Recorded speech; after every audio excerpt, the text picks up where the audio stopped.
Alright! Isang maganda at mapagpalang araw sa ating lahat mga kababayan, Luzon, Visayas at Mindanao. At sa mga sulok ng ating mundo, sana ay nasa mabuti tayo na kalagayan at walang sakit-sakit ang lahat. Ito po si Sir Ivan mga kababayan at welcome back dito sa ating YouTube channel.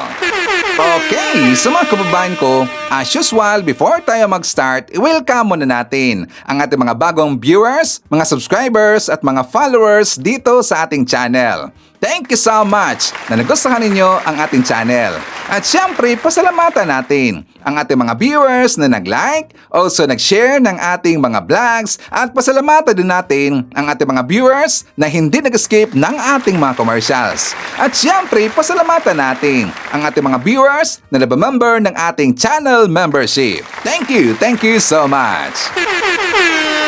At siyempre, i-shoutout natin ang ating mga pinalangga ng mga legends, ang mga senior citizen. Hello po, kumusta ang lahat?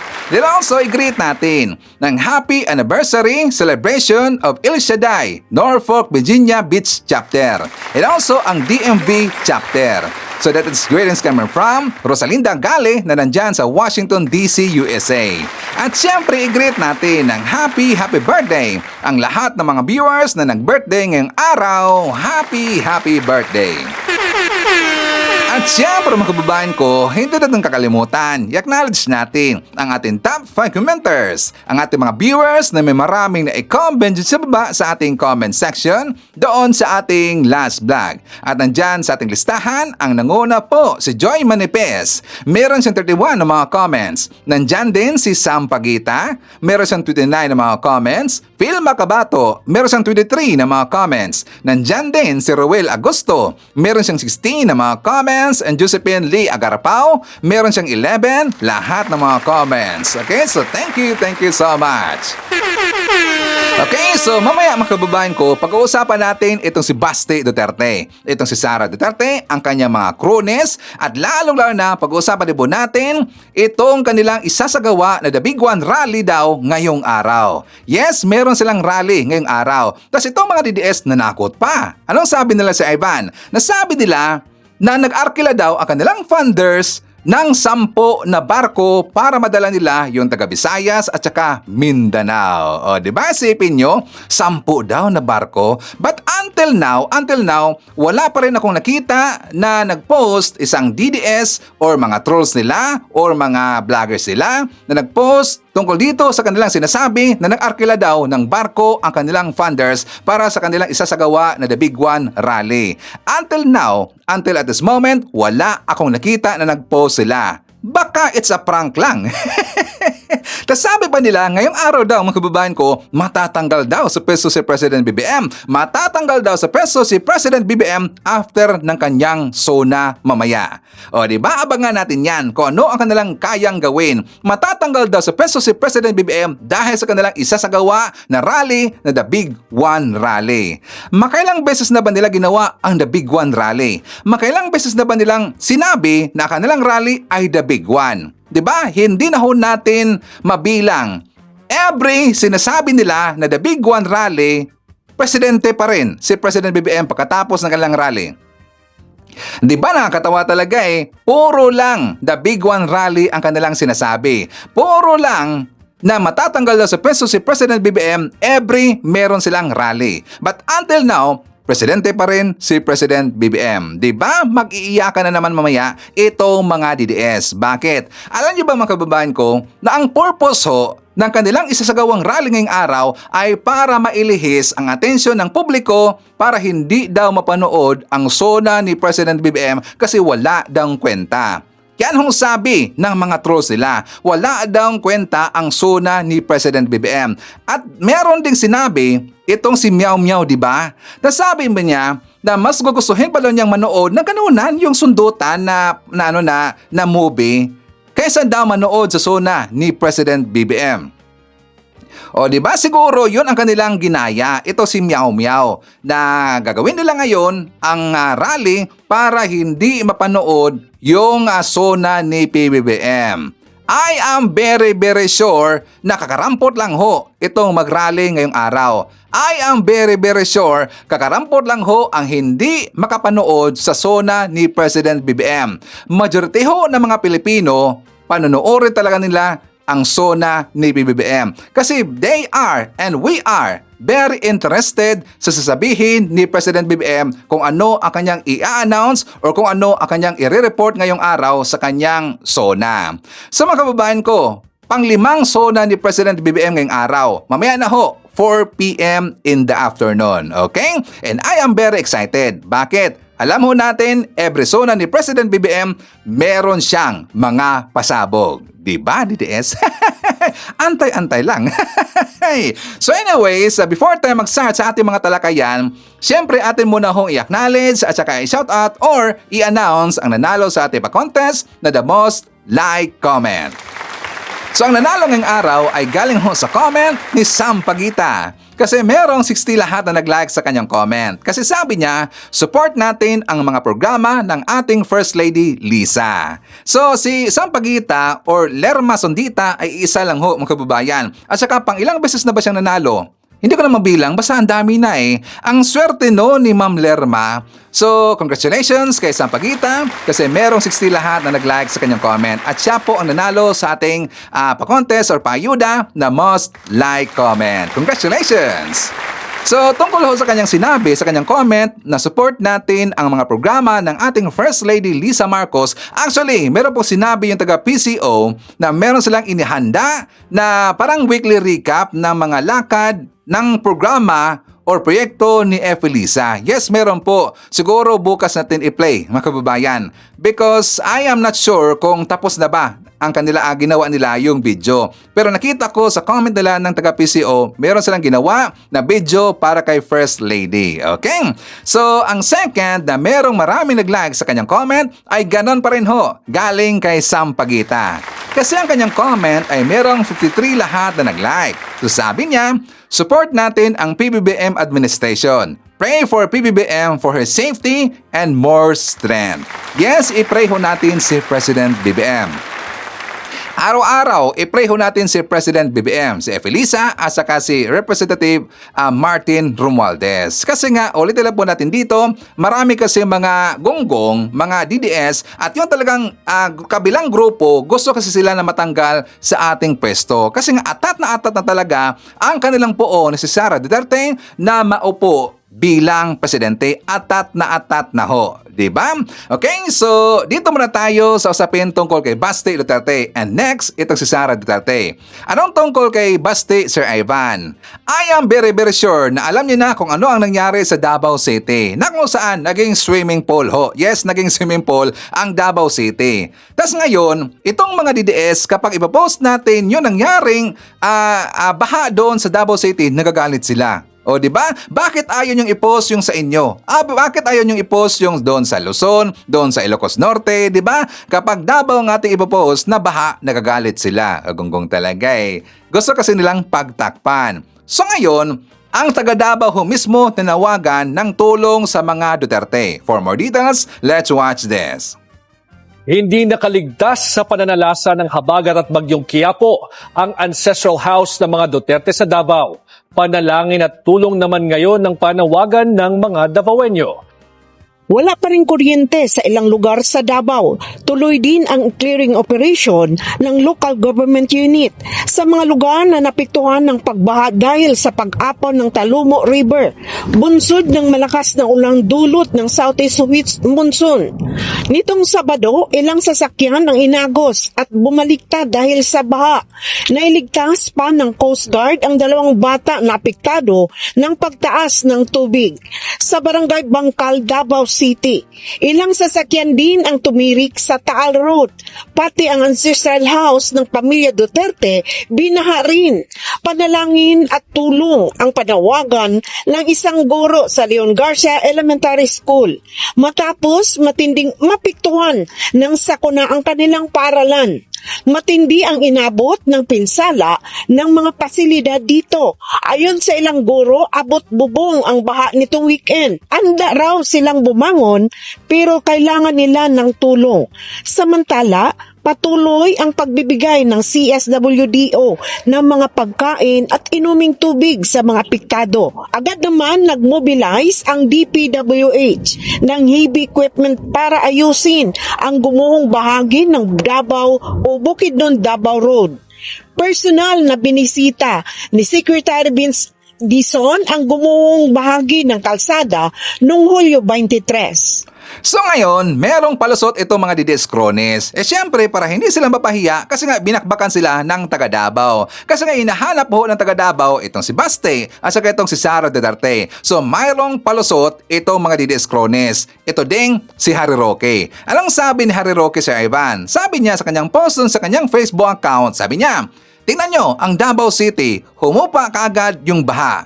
Ibig sabihin, epektibo yung flood control sa Davao City. O di ba nagpalusot? Bro, tingnan nyo ho ang nangyari sa Davao. Habagat lang yon, pero naging swimming pool ang Davao City.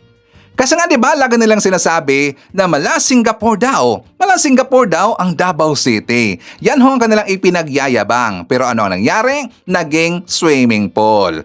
Pati nga di ba si General Torre hindi nakaligtas ang kanyang bahay doon sa Davao. Kasi meron ding pong bahay si General Torre doon sa Davao. Ngayon, kinwestiyon niya itong si Pulong Duterte. Kinwestiyon niya itong si Basti Duterte. Bakit daw nagkaganyan ang Davao? Iyakan ang mga DDS. O di ba so ngayon na imbes tulungan ni Basti Duterte ang kanyang mga constituents at mga Davaoeños, mas pinili niya na mag-rally. Yes, meron silang isinagawa ho na rally mga kababayan. Tapos meron siya sinabi doon sa kanyang rally, sabi niya, nagyabang siya. He made this country great. Ibig niya sabihin si Digong. Si Digong daw made this country great. Ngayon, pag-upo ni Bangag, ano daw ang nangyari? O, yan ang kanyang tanong. So ngayon, atin siyang sasagutin. Sa pagkakaalam ko, Basti Duterte, at pagkakaalam ng karamihan, ang ginawa ni Digong sa kanyang panahon ay opposite ho, opposite. Sa panahon ngayon ng Marcos administration, inayos ho ni President BBM ang Pilipinas. Pero ang Pilipinas sa panahon ni Digong, malagim ho at kadiliman ang nangyari sa panahon na yon. As far as I know, ito ang aking listahan. Ito ang Duterte Legacy. Namayagpag ang Pogo. Tama, mali? Diba? Namayagpag ang Pogo. Namayagpag ang mga D-Lords. Tama, mali? O, diba, Baste? Namayagpag ang korupsyon sa DPWH. Kasi according ho sa investigation, nangyari yung corruption sa DPWH nag-umpisa ng panahon ni Digong. Diba mga DDS? So ngayon, sabi ko pa dito, ginawang advisor ang mga D-Lords. Totoo yan. Libo-libong mahihirap ang pinatay sa AJK. Hindi tinulungan ang mga magsasaka at mga mangingisda. That is true.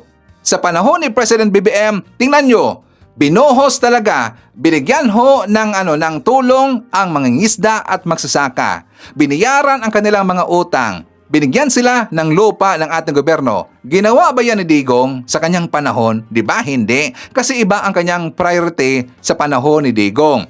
So, kawawa ho ang mga magsasaka at mga mangingisda sa panahon ni Digong. Hindi inayos ang agriculture. Tama yan. Hinayaang ibuli ng China ang mga mangingisda at Philippine Navy. That is true. Hindi nag-improve ang healthcare system. Walang ipinatayo na hospital. Walang improvement ang PhilHealth. Tas hindi naniwala ang mga DDS tungkol sa PhilHealth. Diba? Na-post ko na yan doon sa ating Facebook account na sabi ko malaki talaga ang improvement ngayon ng PhilHealth. Ngayon, meron pong nag-comment sa atin na DDS. Sabi niya, fake news ka, maganda daw ang panahon ni Digong. Maganda daw ang panahon ni Digong, yung PhilHealth. Dapat niyang magpa-ospital muna para malaman niya yung kaibahan sa panahon ni Digong at panahon ngayon ni President BBM. Ang PhilHealth, I can assure you na experience ni Sir Ivan, malaki talaga ang pagbabago. I-check nyo lang mga DDS, di ba? Tas meron pa, walang improvement sa digital system. May formalist scam, totoo yan. May gentleman's agreement sa China. At ito ang malala. Ano yan, Sir Ivan? Dahil kay Digong, naging mahal na ang bayarin natin sa kuryente. Correct me if I'm wrong mga DDS. Diba?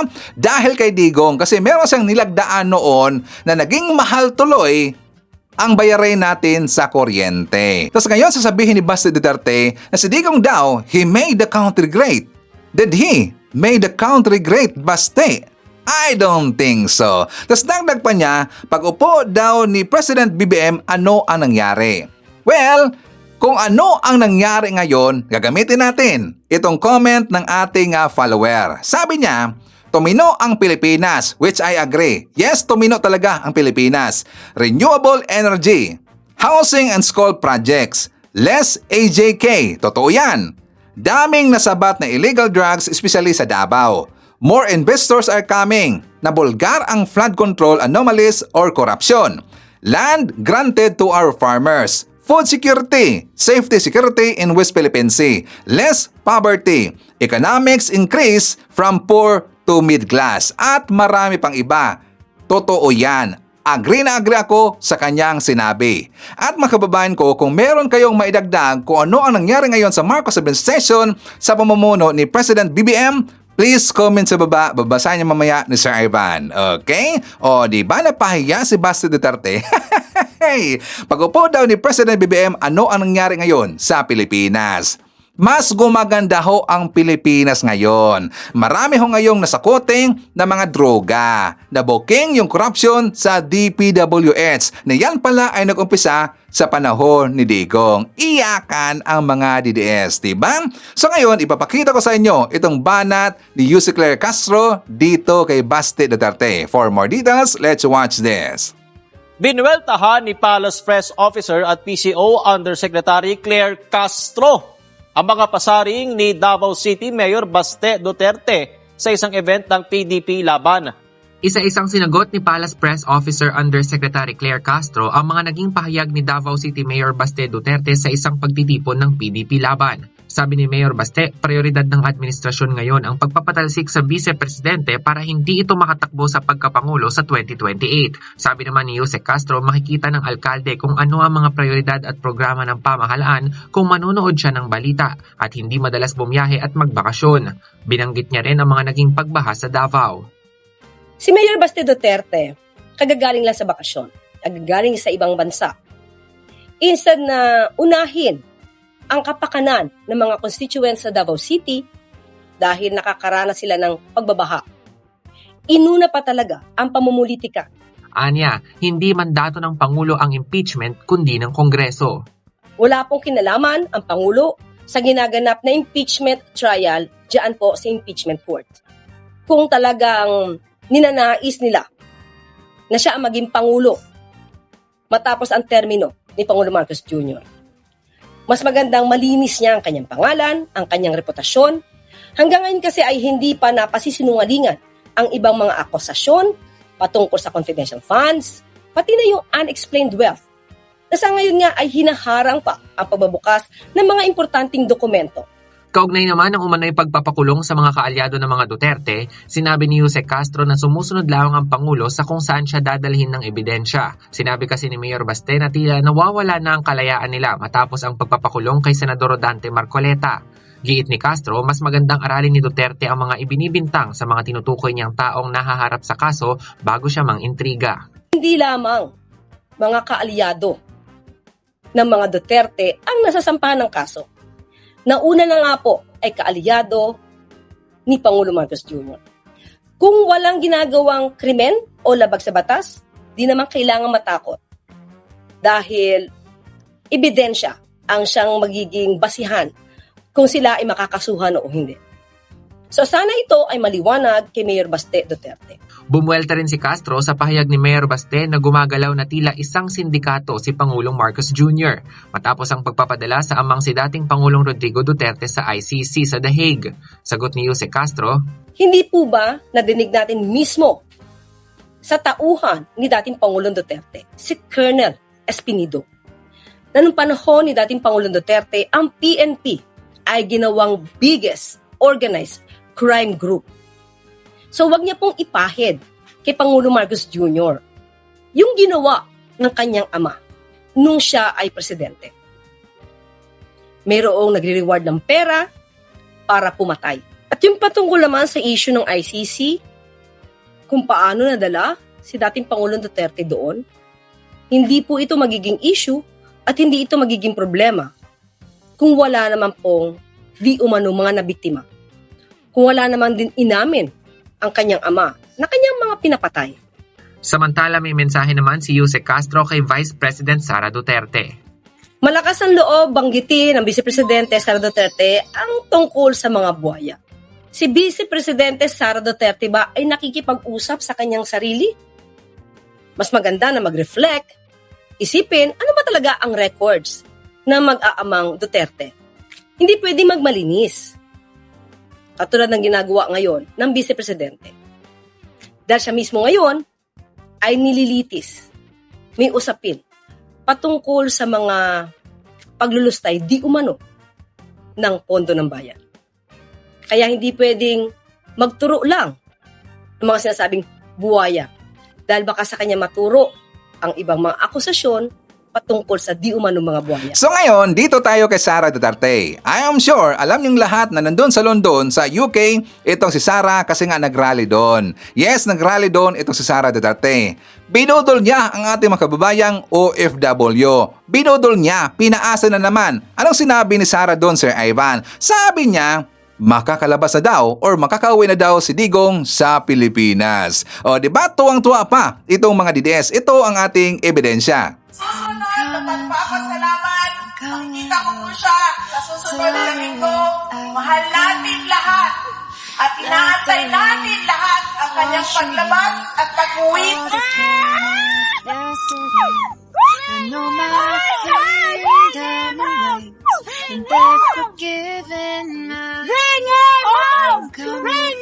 O, diba? Binudol na naman Sara Duterte ang kanyang mga tangang followers. Ganyan ho nila, binudol ang mga tangang DDS. Next week daw makakauwi na itong si Digong. Next week? Kasi diba nakalagay doon sa kanilang caption, FPRRD is coming home next week daw. O diba, tanga talaga eh. Alam nyo, DDS, para alam ninyo, this coming November 30, 2026, ang formal trial ni Digong doon sa ICC. Para alam nyo, November 30, 2026. Ano ba sinasabi ninyo na next week daw makakauwi na si Digong sa Pilipinas?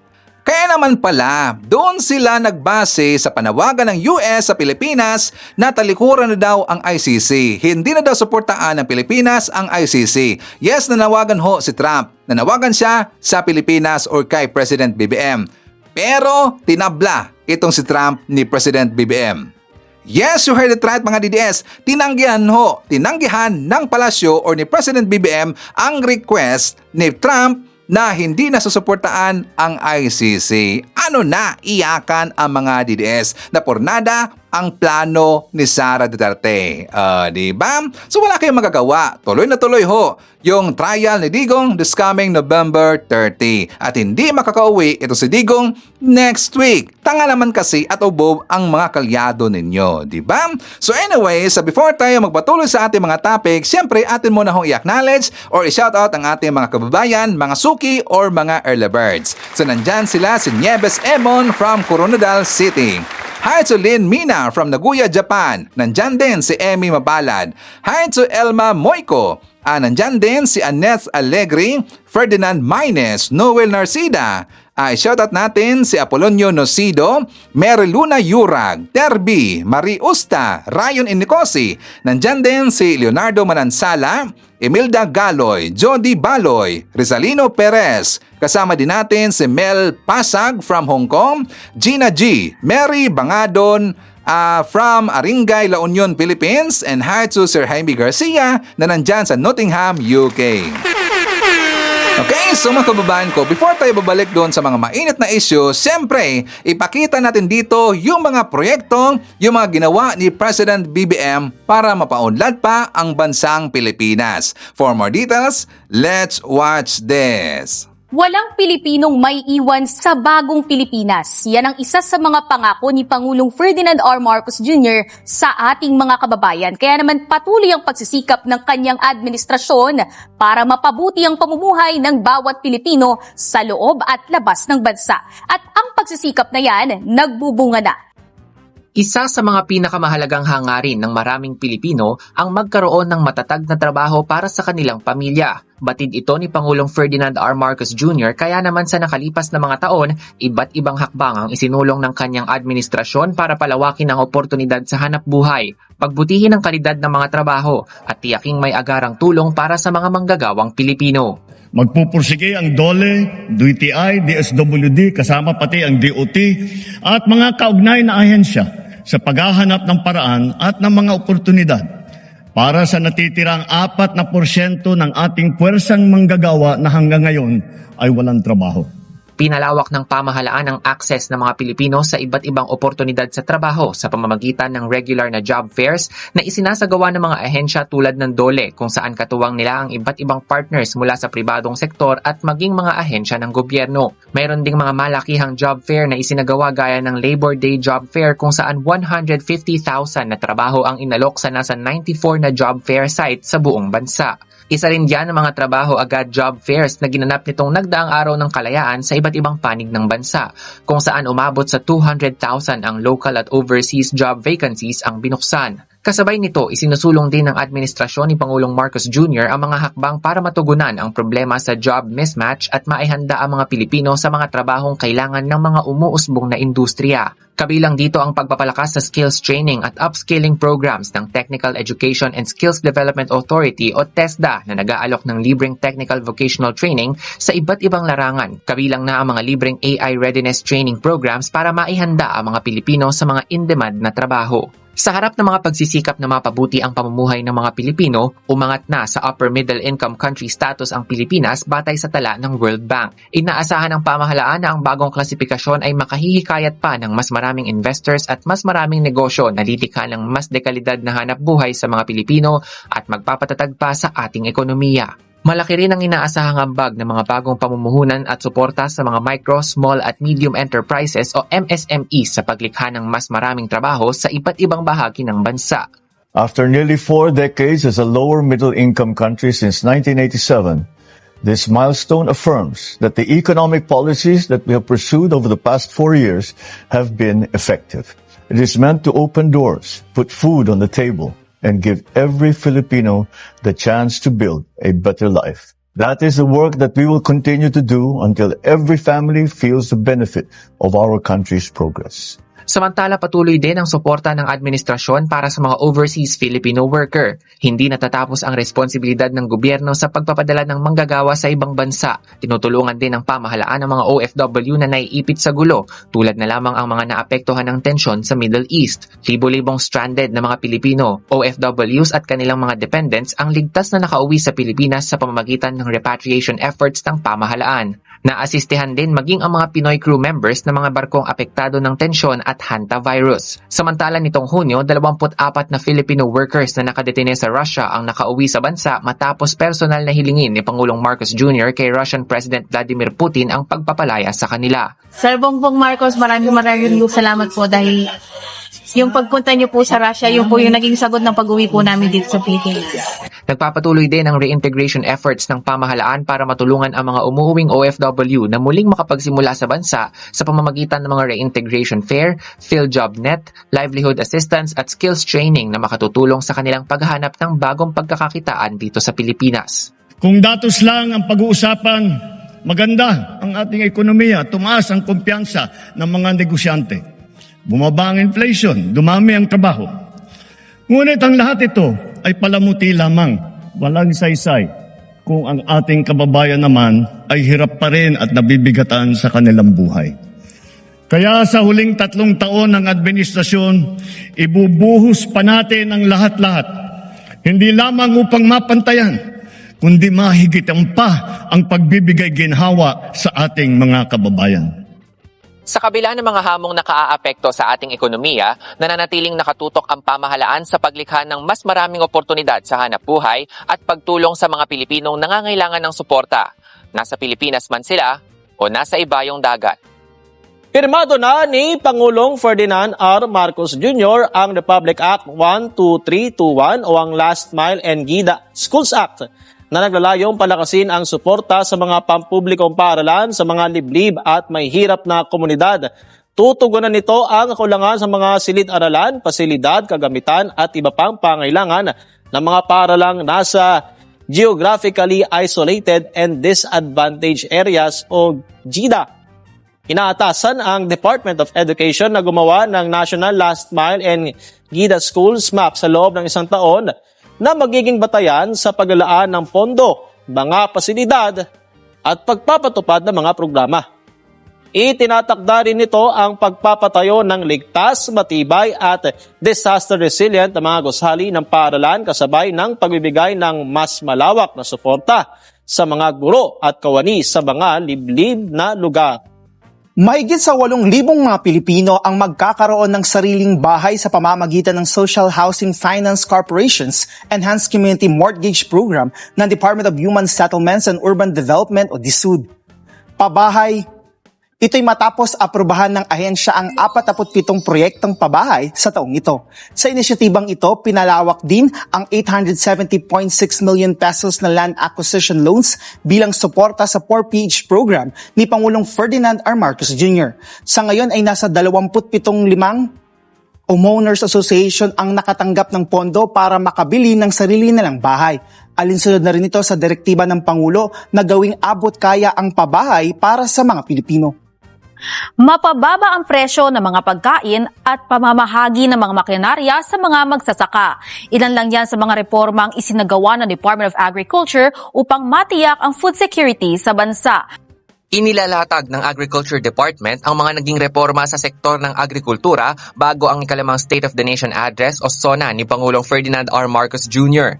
Ayon kay Agriculture Secretary Francisco Chu Laurel Jr., malaki ang inilago ng pamahalaan sa pagpapalakas ng mga proyektong pang-infrastruktura na layong mapataas ang kita ng mga magsasaka at mapababa ang presyo ng pagkain sa kabila ng mga hamon tulad ng El Nino, pagtaas ng presyo ng langis at abono at mga epekto ng tensyon sa gitnang silangan. Isa sa mga itinampok ng kalihim ang pinakamalaking pagpapatayo ng mga rice processing system o RPS sa kasaysayan ng bansa. Hanggang nitong Hunyo, umaabot na sa 145 o 145 na rice processing system ang naipamahagi sa ilalim ng Rice Competitiveness Enhancement Fund o RCEF Mechanization Program. Malaki rin ang pamumuhunan ng pamahalaan sa mga makinaryang pang-agrikultura na pinondohan ng mahigit sa 21 bilyong piso. Mahigit 15,000 makinarya na ang naipamahagi sa mahigit 1 milyong magsasaka, libo-libong kooperatiba at daan-daang local government units. Patuloy rin ang pagpapalakas ng mga cold storage facilities sa iba't ibang bahagi ng bansa, kabilang ang mga pasilidad sa Camarines Sur, Bataan at Isabela, habang isinusulong pa ang konstruksyon ng 67 karagdagang modular cold storage units. Ayon sa DA, tumaas din ang pondo para sa agrikultura mula 117 bilyong piso noong 2022 tungo sa halos 200 bilyong piso sa kasalukuyan. Samantala, binigyan din ni Chu Laurel ang mga hakbang ng pamahalaan para mapanatiling abot kaya ang mga pagkain, kabilang dito ang calibrated na pag-aangkat ng bigas, pagpapalawak ng mga kadiwa store, pagpapatupad ng maximum suggested retail price, pagpapalakas ng buffer stocks ng NFA at ang 20 pesos kada kilong bigas program. Mula nang ilunsad ito noong Mayo 2025, tinatayang 12 milyong Pilipino na ang nakinabang sa murang bigas, habang mahigit 121,000 metric tons ng bigas na ang naibenta sa ilalim ng Benteng Bigas Meron Na o BBM na program. Patuloy tayong kumikilos upang mapagaan ang kanilang pasanin. Pinalawak natin ang saklaw na tulong upang mas maraming Pilipino ang makinabang sa programa. Titiyakin ng pamahalaan na maipagkaloob ang tulong na ito na mabilis, maayos at mas maginhawa para sa mga Pilipino sa pamamagitan ng digital na pamamaraan. Sa ating pagkakaisa at pagtutulungan, mapapanatili natin ang katatagan ng ating bansa at maisusulong ang isang mas maunlad na kinabukasan para sa lahat sa ilalim ng isang bagong Pilipinas. Iniulat din ng DA na mas naging matatag na ang presyo ng sibuyas, asukal, gulay at mga produktong karne matapos paigtingin ang mga hakbang laban sa African Swine Fever o ASF at magbigay ng mas malawak na suporta sa mga hog raiser. Naitala rin ang pinakamabilis na paglago ng agri-fishery sector sa loob ng 8 taon sa pamamagitan ng 2.6% na paglago noong 2025. Bumaba rin ang agricultural trade deficit ng halos 35% habang tumaas sa makasaysayang antas ang halaga ng agricultural exports ng Pilipinas. Samantala, inilunsad na rin ng Department of Agriculture ang Agriculture-Based Central Data Ecosystem o ABCDE project na layong pag-isahin ang agricultural data ng bansa at gamitin ang digitalization at artificial intelligence upang mas mapabilis ang mga serbisyo at pagpaplano sa sektor ng agrikultura. Di ba? Ganyan ba ang walang nagawa? Laging sinasabi ho ng mga DDS, wala daw nagawa si President BBM. Hindi daw nila naramdaman. Hindi daw nila nakita. Siyempre, hindi niya talaga makikita kasi doon kayo nakafocus sa mga DDS vlogger lang. Binulang kasi kayo, di ba? Ginawa kayong tanga. Ang totoo, marami hong nagawa si President BBM. Aasahan natin, marami siyang i-report sa atin this coming soon na. Mamaya, 4 p.m. Abangan mga DDS, okay? So ngayon, dito tayo sa kay Team 30. Si Team 30 talagang pinaiyak ho ang mga DDS kasi dito niya sasabihin kung ano ang ipinagawa sa kanila nung siya ay DDS pa. Yes, ito si Team 30, dating DDS vlogger yan. Ngayon, sumuporta na kay President BBM. For more details, let's watch this. Ma'am, kamusta naman? Kamusta ang internet, ano mo? Ang inyong Internet masyado kayong sumasabog sa social media. Kaya nga, pinapasabog ako ng mga DDS. Pasalamatan mo naman sila. Ay, oo, gusto ko pala magpasalamat sa mga basher ko, syempre. At sa totoo lang po, kasi nakafollow sila kahit sa channel ko, sa Facebook, sa YT, lahat na lang talaga, pinalo na nila ako. I love you, DDS. Asarap sa mga Ilonggano, galit na ang lambing eh. Sinusunog ka na, pero para nakangiti pa rin. Yan yung mga nakakatakot eh. Paano ka nagsimula sa ganito, sa iyong internet sensation? Ano ba nga political persuasion mo? Yan. Actually, alam niyo naman po na ako talaga isang DDS noon, di ba? At nagbago lang talaga yung pananaw ko. Kasi syempre, habang tumatagal, natututo tayo, may internet tayo, nanonood tayo ng balita. Kaya nga palagi kong sinasabi, matuto tayo, nalawakan yung pag-iisip natin. Huwag lang yung maniwala sa mga propaganda. Kailangan din natin mag-isip at kailangan nating manaliksik. Ganun lang po yung lagi kong sinasabi. Simple. Ano, ma'am? Parang binabanata mo rin mga PR I do not feel alluded to at all. Sabi mo nga, huwag maniwala sa mga propaganda. Propaganda. So dati DDS ka. Opo, DDS ako. Talagang Tatay Digong supporter. And syempre, ginagawa ko din yung 8 utos ng mga DDS. Walang utos. Syempre, yung iwasan mo yung mga family, mga anti-DDS. Ano pa? May ganon. Tapos i-block mo yung mga media. Ginawa ko din yan. Binlock ko yung Basta hindi niya na lang. mga media, lahat. So ito ang mga commandments, ha? Ano pa? Kasama talaga yon. At syempre, nakalagay din doon na wag daw manood ng mga palabas or videos na against sa mga Duterte. Huwag na panoorin si Isek Llamas. Ganun. Kasama sa commandment. Lagyan ng X sa mukha ni Pero Isek ano yung Llamas. turning point? Yun. Moment na ayoko na nito. Finding moment. Hindi na ito maganda. Ano yung moment na yan? Ng pagmumulat. Actually, sa totoo lang, ito'y matagal naman ng issue to. Alam naman natin may pogo na noon pa. Pero si Duterte naman talaga nagligal ng pogo sa atin. At yun talaga yung naging turning point ko nung nakita kong ni-raid ang pogo. Na may nakita akong isang lalaki doon na nakakadena yung paa. And then naka-tie-wire yung kamay. And sumisigaw siya ng tulong. Parang may kumurot sa puso ko. Tapos napaisip ako, ayaw ni Duterte ng krimen. Sinabi niya yan, di ba? Ayaw niya ng krimen. So bilang isang taga-sunod. Yan. Taga-sunod. Taga-anib.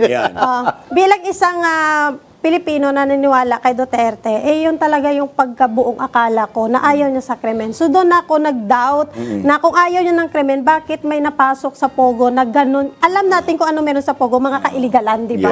Ayoko na bagitin isa-isa, alam na natin yun. Doon na yung turning point ko. And then, nag-start na akong nag-research. Okay. Google lang pag may time. Libre lang yan, libre lang. Yan lang po yung ginawa ko. Tapos nakikinig ako sa media na. Media na talaga. Hindi lang sa vloggers. Kung pwede lang murahin ko yung mga charot lang. Ano nung maganda kasing halimbawa si Team 30. Hindi lang dahil nagsimula siya as TDS at namulat siya. Kung hindi, OFW siya eh. yes. Karaniwang tao Of na course, nagtatrabaho dahil sa kahirapan sa ating bansa, ng ibang bansa. Correct. No, yung parang kinakatawan niya yung karaniwang tao. The human experience. Na biglang hindi lang nagising, kung hindi gusto niyang Magsalita na rin. ikalat yung kanyang mga opinion. Kaya in a way para siyang parang ano ba yan? Let a thousand flowers You bloom. bloom. Diba? Yung, paano nung panahon ni Digong, pag naglilibot ako sa ibang bansa, wala akong makita na critical kay Digong. Wala. OFW, Ano yan? Ayos lahat, Captured market yan. Very supportive. Oo. No? Pero ngayon, pag pupunta ako sa Rome, sa Milan, sa Paris, sa Netherlands, sa Berlin, ang daming mga ang daming mga OFW na gustong pag-usapan ito pinag-uusapan natin dito. No? Yung mga audience natin, karamihan ng audience natin sa Kaya magandang halimbawa si Team Tarty doon sa ganong klaseng nagsisimulang magbago. At hindi lang magbago, magsalita. Yo. Magsalita. Nung una ko siya napanood, sabi ko, mas ugok pa sa akin to sabi ko, mas ugok pa sa akin Natapang pa So, papunta ako yung sinabi ni Zek, let a thousand flowers bloom. Parang blooming ka ngayon. Ano nangyari sa'yo dati nung yun na hindi ka pa namumulat na ika nga sa sinasabi mo? Anong katauhan mo ba dati? Busog-lusog ako sa fake news. Ay, okay. Hindi fake noise. Talagang kung ano lang kasi yung sinasabi, makikita sa mga vloggers. Kasi nga hindi ako nanonood ng mga media. Bawal daw, bawal. Bawal na yun. Totoo yun hindi ko sinasabi dahil hindi na ako Duterte. Totoo yung ginawa ko, hindi ako nanonood. Binlock ko talaga ang mga yan. And syempre, doon ako naniniwala sa mga vloggers ng DDS. Kaya busog-lusog talaga. Busog-lusog. Pero ang maganda kay Team Tarty, ang dami nakikinig sa kanya ngayon. Yes. At ibig sabihin, kahit sino, pwede ngayong maging instrumento ng katotohanan at pagbabago. Diba? Yun yung magandang halimbawa niya. Diba? Yung mga nandyan, no? Kahit marami kayong trabaho, may kaunti kayong oras para magsalita. No? At hindi lamang pinapakinggan, nagbibigay ng saya. Nagtatawanan di ba? Nakikibahagi na sa bansa. Laos yung 4 alas. Kumain tayo na. Sabihin, may pakinabang na. Kumain tayo na. Prof, may gusto kang sabihin. Ito, galing sa isa sa ating mga 9,300 tuloy na. 9,000 viewers. Live yan. Sabi ni Dacion, sana pakigising din ang mga DDS supporters dito sa Taiwan. Madami po sila dito. Gusto ka mag-world tour. Sige. Okay, so para Kabuhayan tour. Tapos ayun, mag-ingat ka, Tarty, at mag-pray ka lagi para iwas ka ni Lord sa kapahamakan. Doon ako pupunta. Di ba, nabalitaan natin yan. Hindi ka ba natatakot magsalita? Yung openly, with conviction, tas maahang yung mga salita mo. Hindi ka ba natatakot Galing ka nung isang gabi sa burol ni Ima di ba? Hindi ka ba kinakabahan? Kinakabahan din syempre kasi tao lang naman tayo, no? And syempre, hindi naman natin alam kung ano yung tumatakbo sa isipan ng bawat isa, ng mga nagbabanta. And kung makita nyo yung page ko, lahat yun ini-screenshot ko, nilalagay ko lahat ng pagbabanta doon. Sabi ko, meron, no? if ever man, mamatay man ako, at least mabilis kayo maimbestigahan. Yan. Pero hindi ba sila threaten kung may mangyari sa iyo? Wala namang gano'n. Wala ka namang kinausap. Wala akong kinausap. Conditional. Kahit conditional threat. Wala akong kinausap. Wala akong pera pambayad. Bakit kaya sa akin wala nang tetret? Kunin mo na lang yun sa akin. Bakas na lang ako sa'yo. Dami yun sa akin eh. Marami. Kay Lovely rin. Ang dami rin. Talagang paborito talaga kami nilang siguro dahil nakikita nila na mga simple lang kaming mga mamamayan din katulad nila at madali lang sa kanila ang pagbantaan.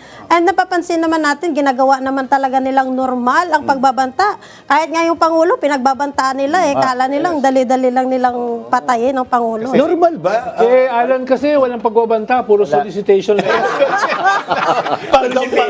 Pagpapantay. Puro envelope. Normal ba yung sinasabi mo ginagawang normal? Normal ba yun nung panahon na di ba yung pagsasalita, yung pagmamura, pagbabanta, yung kung ano-anong inaano sa pamilya? Yan ba ang kultura? Normal ba yun nung ikaw nasa kabila pa? Opo, normal na lang yun sa amin kasi syempre ginagaya namin ng aming tatay.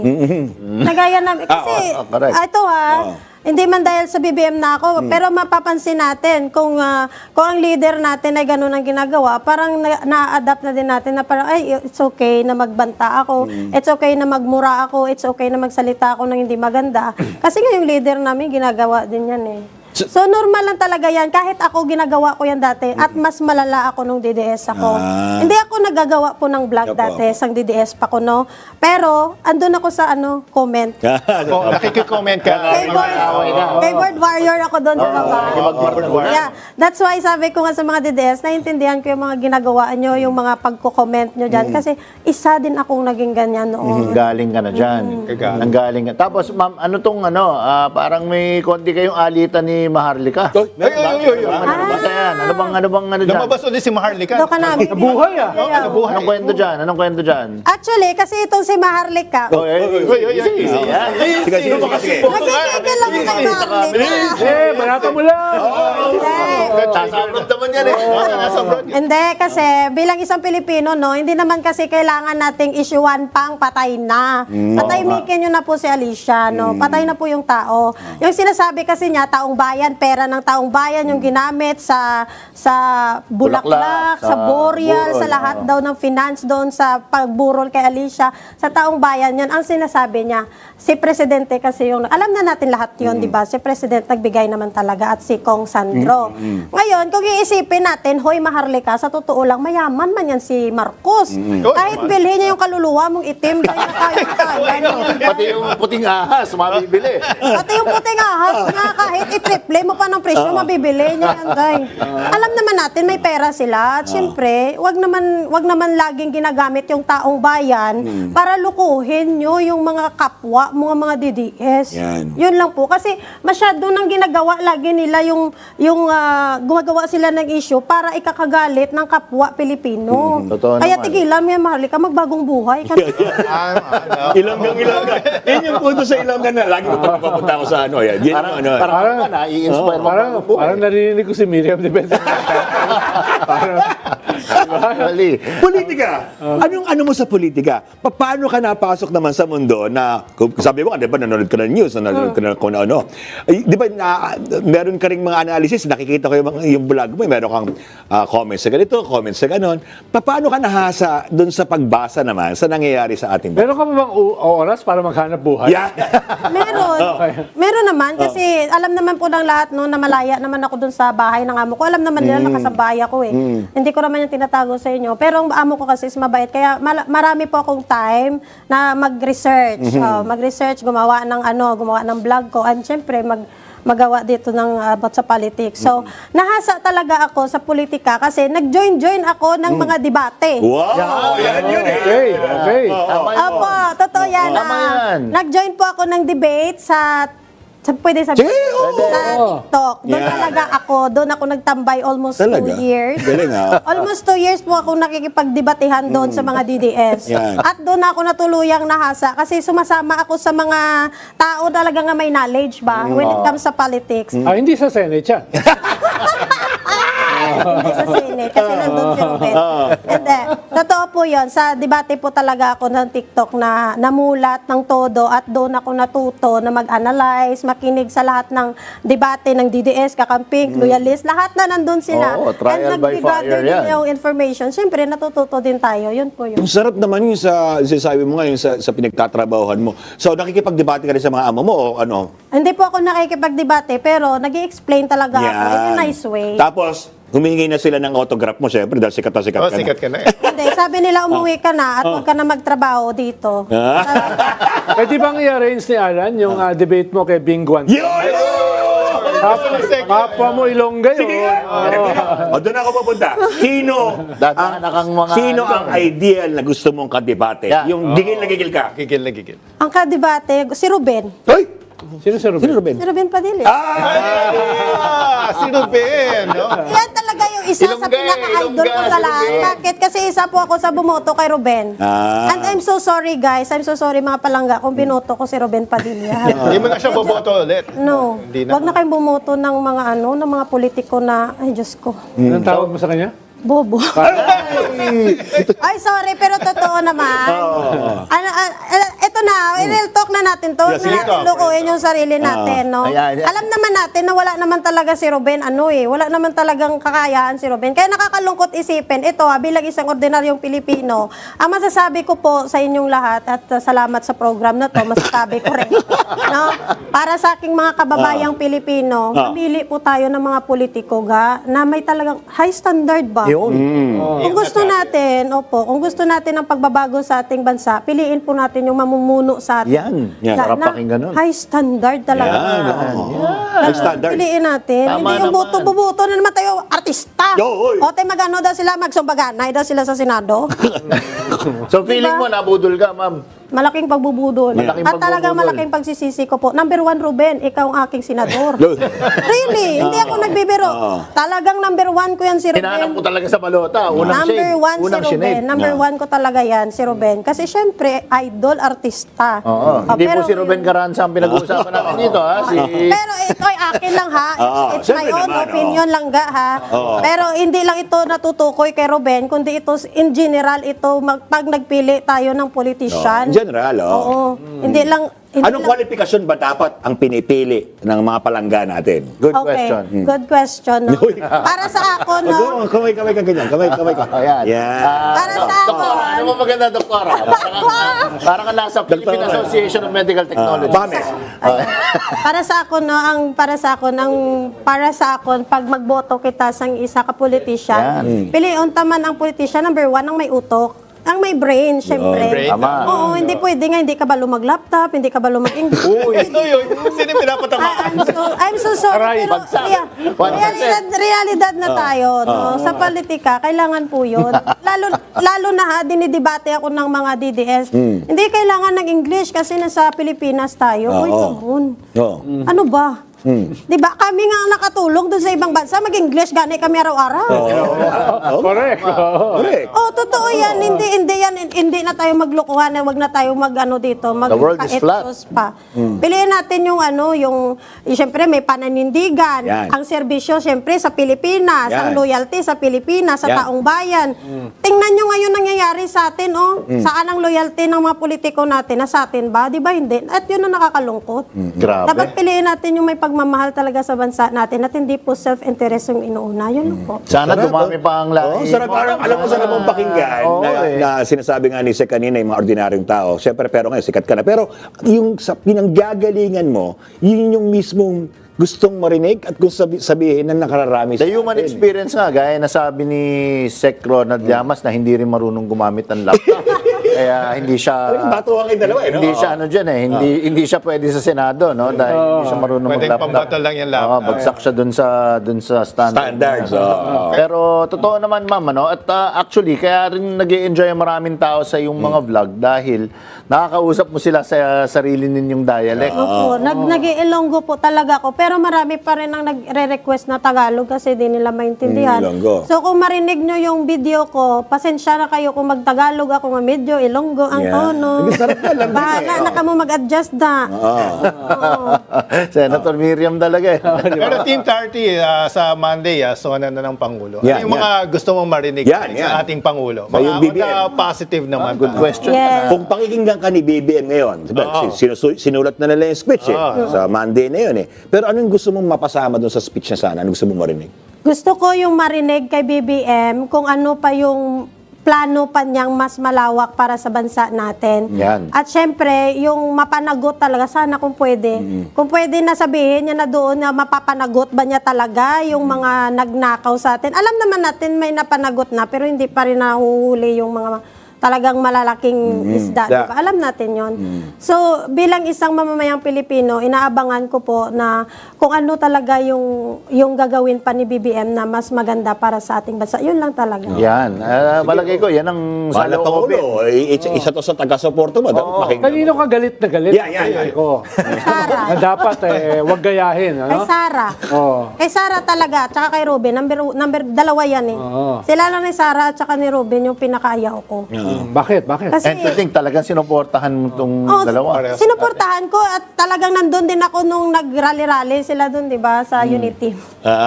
Kabilang ka sa 32 million. Andun ako sa 32 million. Yan. Kabilang ako doon at sinasabi ng DDS, isa lang daw naman ako at wala naman daw bilang. Hoy, for your information, di mabubuo ang 32 millions kung wala ako. Yes. Ilan? 31 million, 32 million. 999 lang yun. 32 million minus 1. Ilan? 999,999. 999,999. Yeah. Okay, so kasama din natin, nandyan sila si Rosalinda Gale from Washington, D.C., USA. At si Shirley Risman, Phil Macabato, Tony De Los Reyes. I-shoutout natin si Rofrans King TV, Abraham Abihon, Ronnie Balgos, nandyan din si Ming Centino, Yolanda Bailon, Gloria Marquez, Delilah Lim. Hi to Ramel Blasa, Cory Montanes, Flor Gemp. Nandyan din si Nisita Takulad, Paterno Bindana, Elma Bagilat, Elmer Pinaranda, Vicente Tanque from Vancouver, at nandyan din si Danilo Carbonella. Okay, so mga kababayan ko, ipapakita ko sa inyo ang vlog. For more details, let's watch this. Sige, eto na. Ang ganda lang umaga natin. Ano? At maganda tong balita na to. Na yung mastermind, ano? Ayon sa ating bubwit, mga kababayan, medyo nahirapan daw sila na masilo, mahuli, masabat. Gawa nga ng nagtago pa raw sa isang kapilya. No? Oo. Ayon sa ating source yan, ayon sa ating source na nahirapan pa sila kasi nagtago pa sa isang kapilya. Tumbukin na natin kasi ayon din sa ating source, ano po, hindi naman natin na sinasabi na kasi yung ibang isip, pag sinabi mo na ikaw ay membro ni Mike Cervera, lahat na sasabihin gwapo, di ba? Uy, ganon. Ano ba yun? Sino hindi gwapo sa atin? Parang ano, ang pangit ng metaphor, Pangit Alam ko lahat tayo gwapo Sorry naman, puyat nga ako O sige na, ganito na lang. Mali yung metaphor ko. Tumbukin na natin. Kasi mga kababayan, sa mga hindi nakakaalam, yung pong nakarelasyon ni Mima, bukang bibig naman ni Mima yun na membro ng INC. At ngayon nga po, ang sinasabi ng ating source, di umano yung mastermind po ay membro din ng INC. Hindi po natin sinasabi na may kinalaman ang pamunuan, ano? Lahat naman ng relihiyon, sabi nga ni Takero kanina, lahat naman merong mga masasamang, di ba, nagagawa yung ibang mga membro ng kahit na anong relasyon, kahit na anong relihiyon. Pero mga kababayan ko, ayon nga sa ating source, alangan naman na kulangan natin yung balita natin, ano, na ang mastermind nga po ay membro nga po ng INC. Kaya nga sabi ko, nahirapan daw di umano ang ating alagad ng batas dahil nga po nagtago pa sa kapilya. Hindi lang humalinaw kung isinuko ba ng kapilya o kung ano yung nangyari. Sana sinuko na lang Pero insan kasi sinasabi mo kasi sinasabi mo kasi mastermind. So bakit naging mastermind? Ano ba, meron bang scheme na ginawa? Meron bang scam na ginawa? Kasi mastermind yung sinasabi mo ayon sa ating source, nautangan si Mima ng malaking halaga. Siguro yung mga inuutang niya sa iba't ibang tao, doon niya dinadala. Nakuha nyo? May scheme po Ibig sabihin, mga kababayan, baka naman merong ginagawa itong mastermind na hindi magandang gawain. 'Di ba? Ulitin ko, lahat naman tayo, 'di ba? Lahat naman ng mga relihiyon, merong Katoliko nga diyan, membro ng Sige-Sige. O 'di ba? Meron din namang Katoliko na katulad namin. Kami law-abiding citizen. 'Di ba? Katulad ni Nyulo. INC, pero law-abiding Kasama natin. citizen din. Kasama natin. So, iba-iba po yan. Para lang hindi ho magkaroon ng kulay. Wag nating kulayan o kaya wag nating Pero isa lang ho yung ating sinisigurado. Style Duterte, EJK ang nangyari. O, di ba? In-style Yun ang EJK ni importante Duterte, di ba? Grabe, no, mga kababayan, no? O, yan, o. Kasi alam nyo, marami ako ditong mga tagapakinig, marami kong kaibigan na mga taga-INC. Kaya, inuulit ko at nililiwanag ko, in fairness, di ba? Para sa tayo, no? Maging patas na sa pagbabalita. Hindi naman tayo katulad ng mga DDS na kahit walang punik, kinokonek. Di ba? Oo, sa atin, talagang legit info to, boss. Opo. Di ba? Yan ang sinasabi ko, na maging patas tayo sa lahat ng pagkakataon. Di ba? Huwag nating ikatuwa yung mga bagay na gusto nating marinig pero hindi naman totoo. Maraming ganong klaseng tao Maganda kasi pakinggan yung ganun kasi may kulay, di ba? Oo, magandang chismis pero pag hindi naman totoo, wag nating paniwalaan naman sana. Yun. Di ba? Doon magaling Lalagyan nila ng kulay yung kwento. Parang pelikula. Ganun ang gusto nila Pero sa dulo, hindi naman happy ending kasi fake news, di ba? Pero malinaw dito Nyolo, no, yung mga nang scam kay Mima, member ng INC. Pero walang kinalaman dito yung mismong pamunuan. Wala. Ganon ang ibig sabihin natin. Hindi naman lahat bantay yan ng pamunuan di ba? Hindi naman bantay ng tagapamahala lahat yan parang ganito lang yan, Isha, no? Ako, di ba? Ako, ilan yung aming mga branches. Siyempre lahat yan, hindi ko naman bantay lahat yan. Kung halimbawa, katulad nung best friend ni Nyulo, yung isang staff ng molestya ng minor de edad, hindi ko kasalanan yun, di ba? Hindi ko kasalanan yun. Pero kapag alam mo ng ganun, halimbawa, wala akong ginawa, may kasalanan na ako nun. Pinalakpakan mo pa, no? Di ba? Under my watch, tapos, kinonsinti ko yon katulad ni Banat Bay na kinukonsinti yung ganun, magkaroon lang ng kakampi na yun ba yun yung pedophile? Yung pedophile ba na pangit? Diba? Yun ba yun? Yun.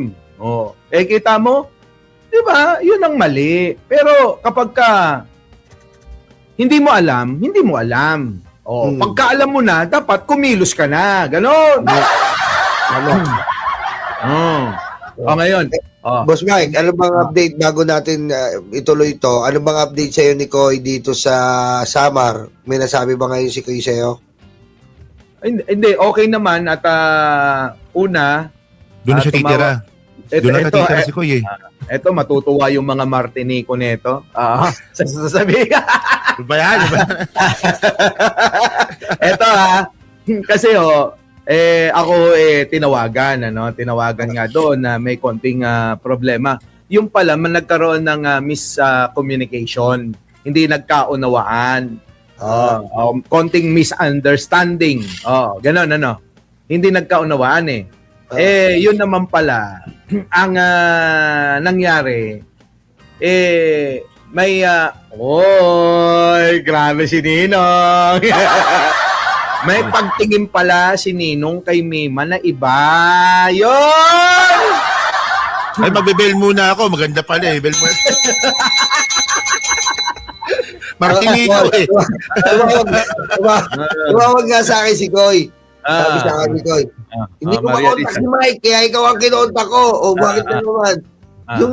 Yung Uncle Martin mo, ano ba talaga dito? Sabi ni Uncle, okay na yan Sabi ko, sige, sabihin ko kay Boss Mike, ako contact, relax ka lang dyan. Maria Lisa, thank you Hindi, ganito nangyari. Anong ginawa ni Ninong? Anong ginawa? Uncle!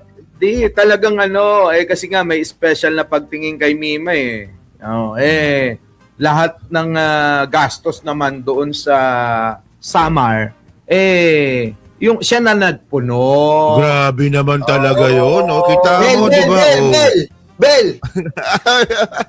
Sabi ko naman sa inyo, ako naman. O, tagila.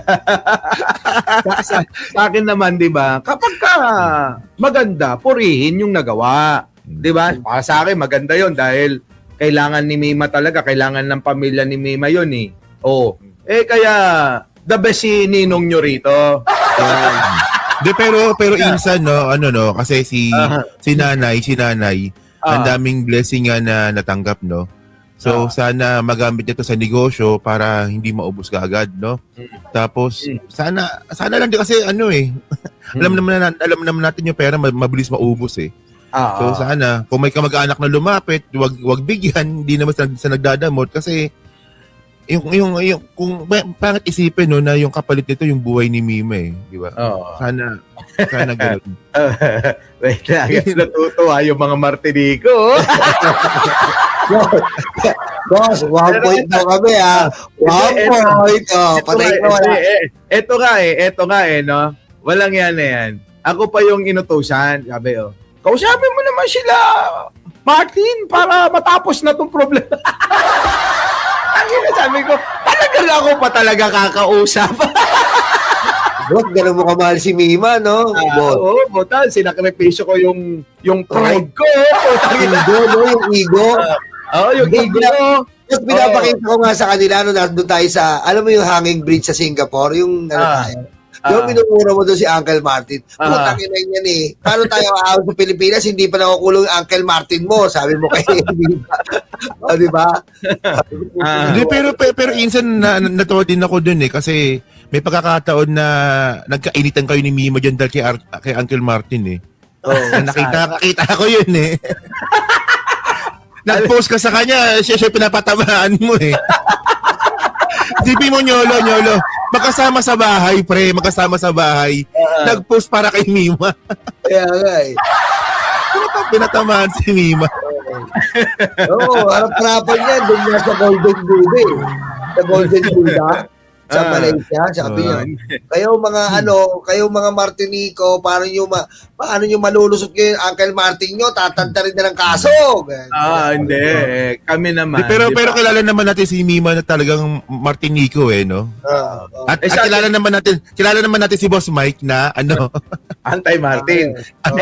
Ako naman kasi, hindi naman sa lahat ng pagkakataon. Basta ako, alam nyo, kilala nyo ako. Pagka may nakita ko na tingin ko sa pananaw ko kahit na kontra sa pananaw ninyo, bubuka yung bunganga ko eh.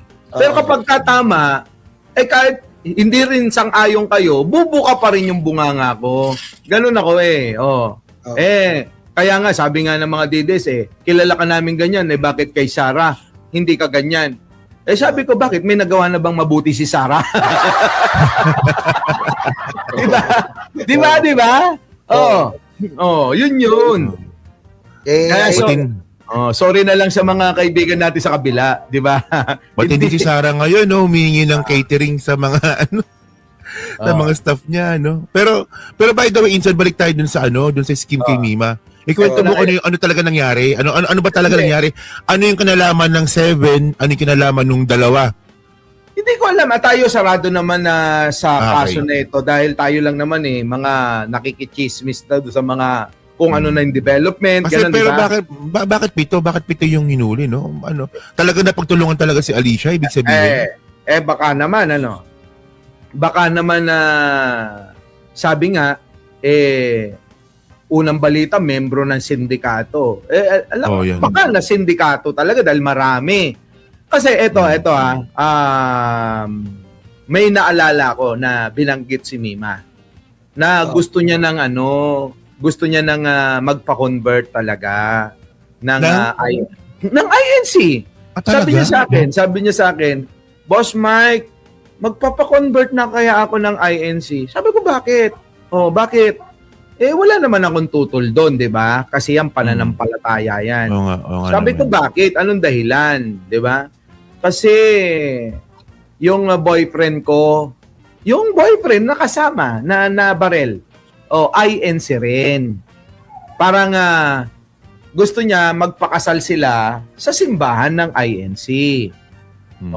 Kasi sabi niya ganon, lahat ng kaibigan nung aking boyfriend, mga nakakasalamuhan namin, puro INC. Pati daw yung boss niya, hindi ko man kilala, no? Kung sino yung boss nung boyfriend niya, INC rin. So, nakapaligid sa kanya, sa boyfriend niya, at sa kanya, puro INC. Diba? Ulitin natin huwag niyong lalagyan ng kulay.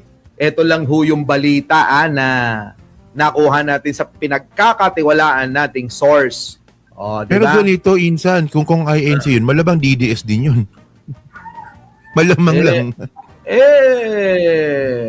Pwede rin hindi, pwede rin Hindi, ikaw naman ang pangit din ng mga opinion mong ganyan babawi ako sa'yo. Pagka sinabi mo kasi INC malamang DDS, bakit sinulo nga? Bibira lang yung ganyan. Bibira lang yung ganyan sinyolo. Oo, bira lang yan.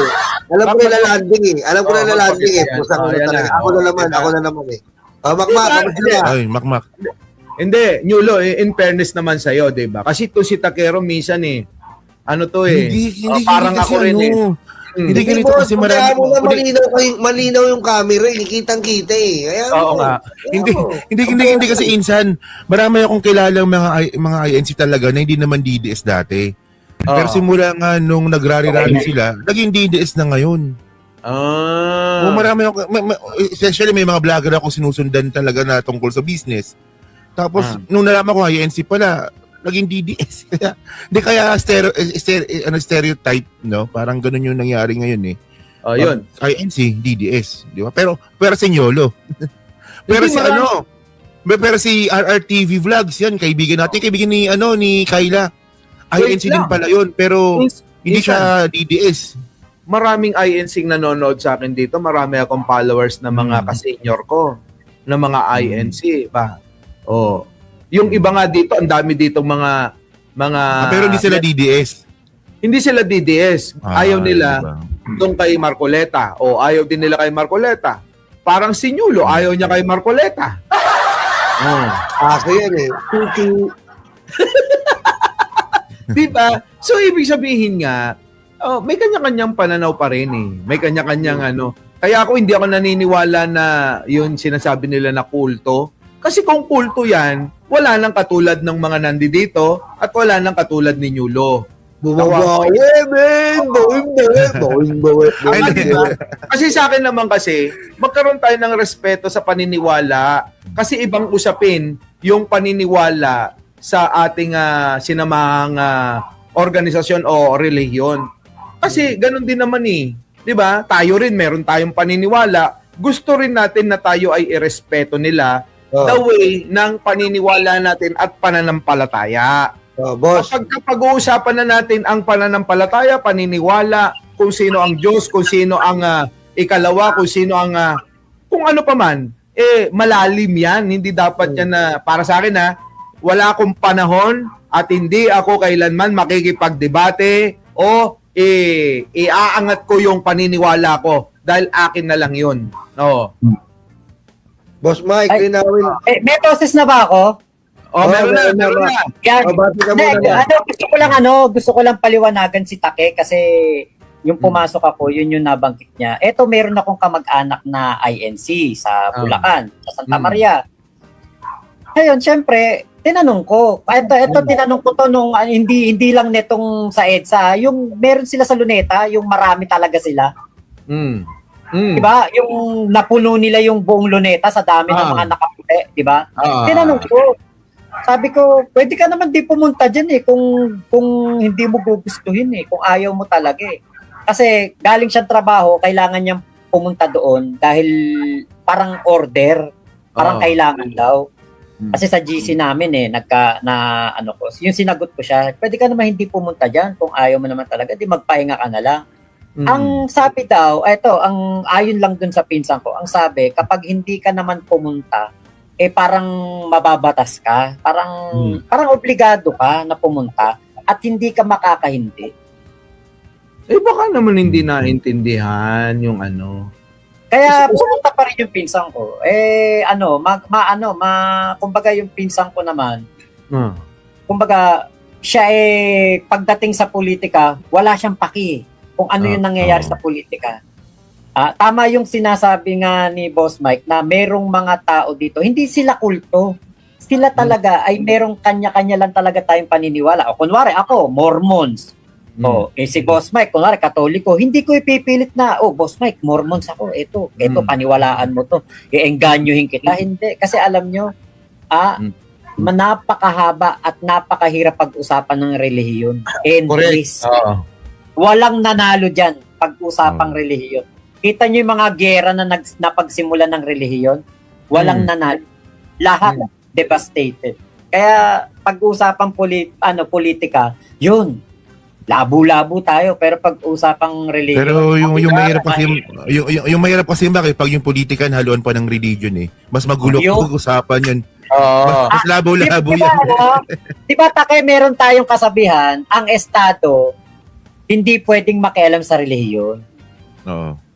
Diba? Kahit nga tax, wala sila, diba? Oo, wala. Pero bakit ngayon? Tignan mo ang ano ba pangalan nun? Yung Kekibuloy. Diba? Nakikialam sa politika. Tapos nitong mga nakaraan, nakita natin mga kapatid nating INC, nagrarally sila para sa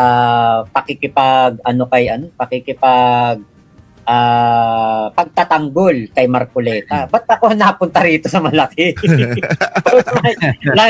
Porque bagong gising ka, Boss Mike, ako nilagay mo dito. Hindi, pero kasi total sa religion magkaiba-iba tayo na paniniwala, no? Yung sinasabi ko kasi, kapag usaping religion, ako na naman, pag usaping religion, hindi, pero to, siguro mag-agree naman sa akin. Pwede rin hindi, no? Pag usaping religion, kahit ano pang paniniwala ng mga yan, wag natin pakikialaman. Diba? Huwag natin pakikialaman yan, kahit ano pa, kahit ibang iba sa paniniwala natin. Pero pag yung religion, nang alam sa politika, siguro naman pwede natin sila pakialaman doon sa politika nila. Tama naman siguro, pero pag pinakalaman natin yung politika nila, huwag natin dadama yung religion nila. Correct. Tama naman yung ganun. Kasi for example, kasi meron tayong mga nakikita, di ba, na huwag niyo po pakikialaman kasi ganito kami. Hindi, nakialam ko sa politika kasi itong politika, sa amin to. Sa aming mga political vlogger yung politika. Kaya pakikialaman namin kayo sa politika ninyo. Pero pag yung dadamay namin yung religion nyo kasi ganito, kaya ganito politika ninyo, medyo fall para sa akin yun Kaya hindi ko binabanggit yun. Kaya yun. Nyulong. Sige na, ayoko na ng malaking mukha. Sige na. Boss. Ayan na. Nyulong. Ikaw na. Batay. Ikaw naman malaking mukha. Hindi naman kasi napupungas-pungas pa ako Alam mo naman yung asset natin ako ang binira hindi ka makontak, ako ang Kaya, ayun, para sa akin po, mga kababayan, ako, alam niyo naman kung ano ako. Para sa akin kasi, ako, pinaniniwalaan ko kasi, syempre ako, sabi nga, ibang religion is religion. Para ako kasi naniniwala ako, dun sa taas talaga Kumbaga, yun ang pinaniniwalaan ko talaga, na yun, na alam ko sa sarili ko na kasi ang hirap ko naman kasing kampihan yung hindi rin tama po kasi dito po sa amin nila Boss Mike, ang sabi nga na Boss Mike sa amin, hindi kayo magagaling dito kaya kinuha ko kayo dahil totoo kayo. Para makapuntos ka naman, sabihin mo wala kang puntos Totoo po yun kasi kami po dito, hindi po kami ginawa ni Boss Mike, sabi niya sa amin, hindi ko kailangan na magaling dito kasi mahihirapan kitang i-manage, magaling ka na Ang gusto ko, totoo at para sa bayan ka. 2 points! Wait lang, putang ina ka. Baka babaya akalain nila ako yung nag-o-organize sa inyo, loko-loko kayo. Lolo, baka sabihin nila tayo yung kulto. Ano ka ba? Barkadahan lang. Mamaya sabihin si Boss Mike yung Boss P. Kaya nga. Ayan pala yung doktrina ninyo, Baka sabihin, may doktrina pala kayo, Boss, nung lamay nga, boss, yung mga vlogger, sinasabihan ako. Yung mga kasama natin, alam mo, ang swerte mo, namamanage ka na mamanage tuloy. Madulas ka pa. Madulas. Hindi. Kasi kayo gising mo lang, wala pa yung ulo natin. 2 oras pa ng tulog ko eh. Sabi niya, yung mga ibang vlogger, nagpapaano, "Uy, tol, ano naman, parang pupunta raw siya sa grupo na." Sabi ko, hindi ko po alam eh. Kasi ang swerte ko daw dahil napagrupo daw ako dito sa Mike, sa iyo nga, Boss Mike, sabi ko.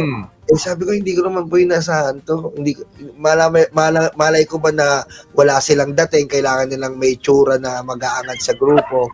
Yun lang yun. Diba, matamlay pa kayo nun eh. Matamlay pa sila ngayon. Talagang, Para sinabi mo, pangit kami lahat Hindi naman, tol. Parang ako mag-aangat. Diba, yun lang yun ako. Kasi dami mga vlogger na nag-ano doon, tol. Ay, boss, iba yung gusto nila na. Hindi naman tayo grupo. Kung totoo sa grupo ba tayo? Hindi naman. Tayo, barkada lang tayo. Kayo talaga, Kumbaga yung ano eh, yung chemistry ba, nagsama-sama, nagkataon lang. Malay ba namin makakasundo namin to si Makmak? Diba? Gawin natin dati yan. Number 1 enemy ko dati si Takero. Inamo ko pa sa tuka niya. Puti hindi lumaban.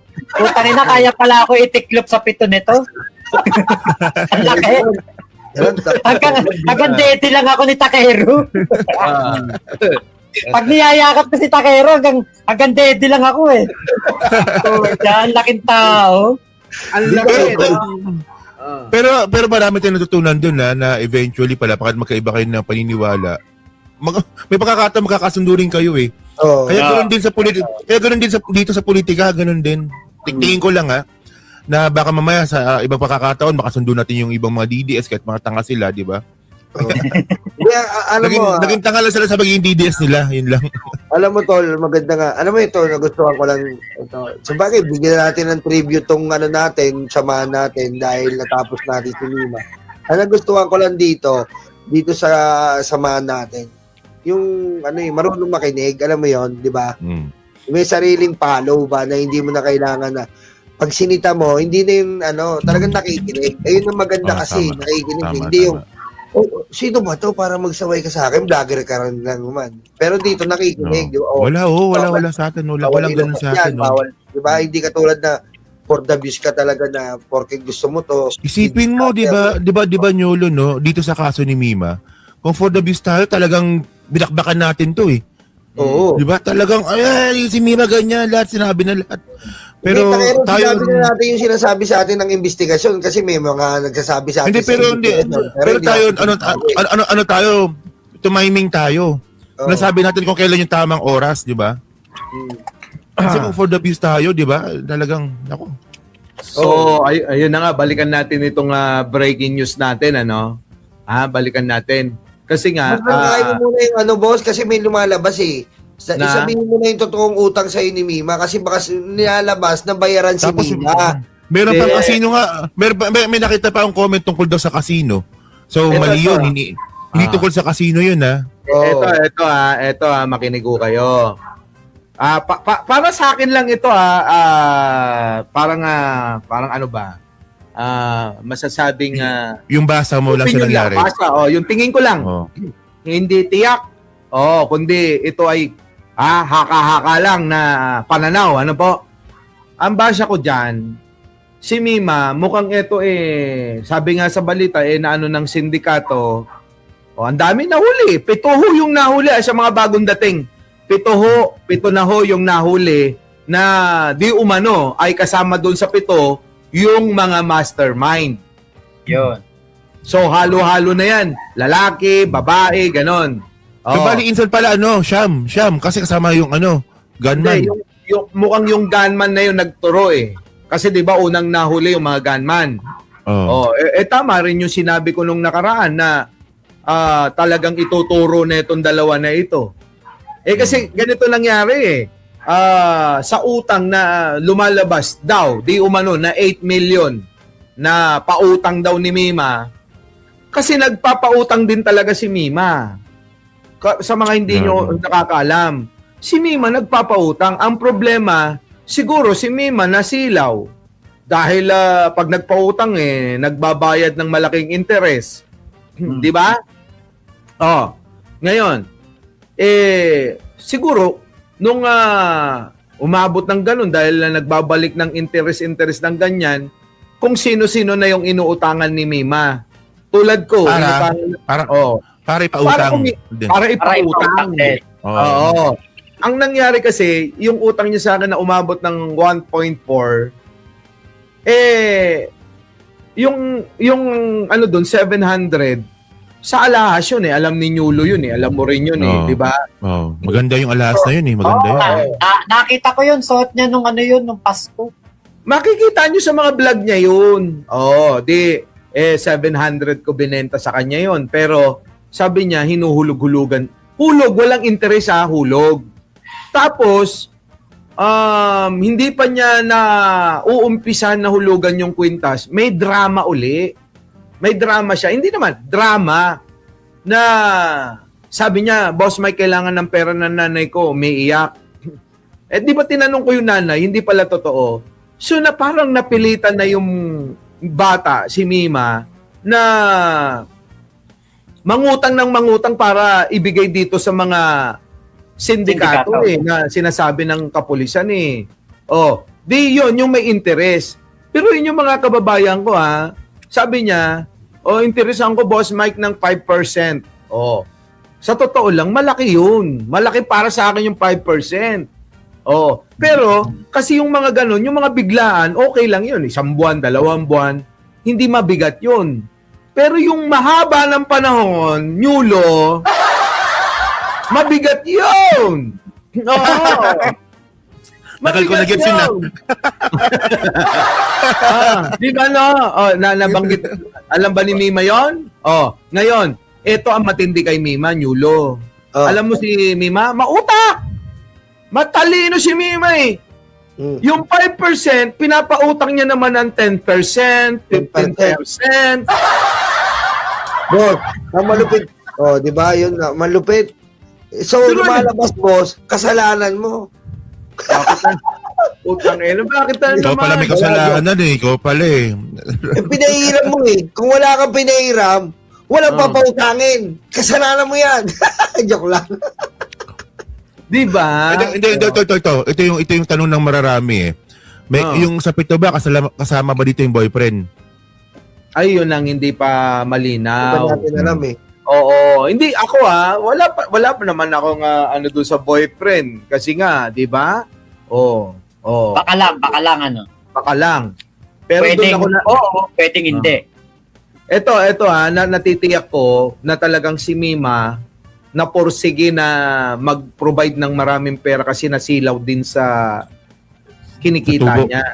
Kasi itong lately, kung inyong mapapansin, 'di ba, hindi na siya active sa pag-vlog niya. Hindi na gano'n Mag-vlog man yan kakaprangot na lang Totoo yan. Hindi na siya yung di ba ganyan nga si Mima at Hero Makmak, di ba? Vlog tayo. Kahit na tayo stop. Vlog muna tayo. Naghahanap ng content yan sa atin. Sa atin nagtatanong ng content yan Boss, sabi niya pa nga, sabi nga, inaasar nga ni Boss Mike, gatas na gatas, di ba, boss? Ganyan yung buhanga niyan. May naalala ko, magkakasama tayo nun, Makmak, tsaka Insan Takero sa Hong Kong. Nawawala siya sa banding natin kasi mamaya nagbablog.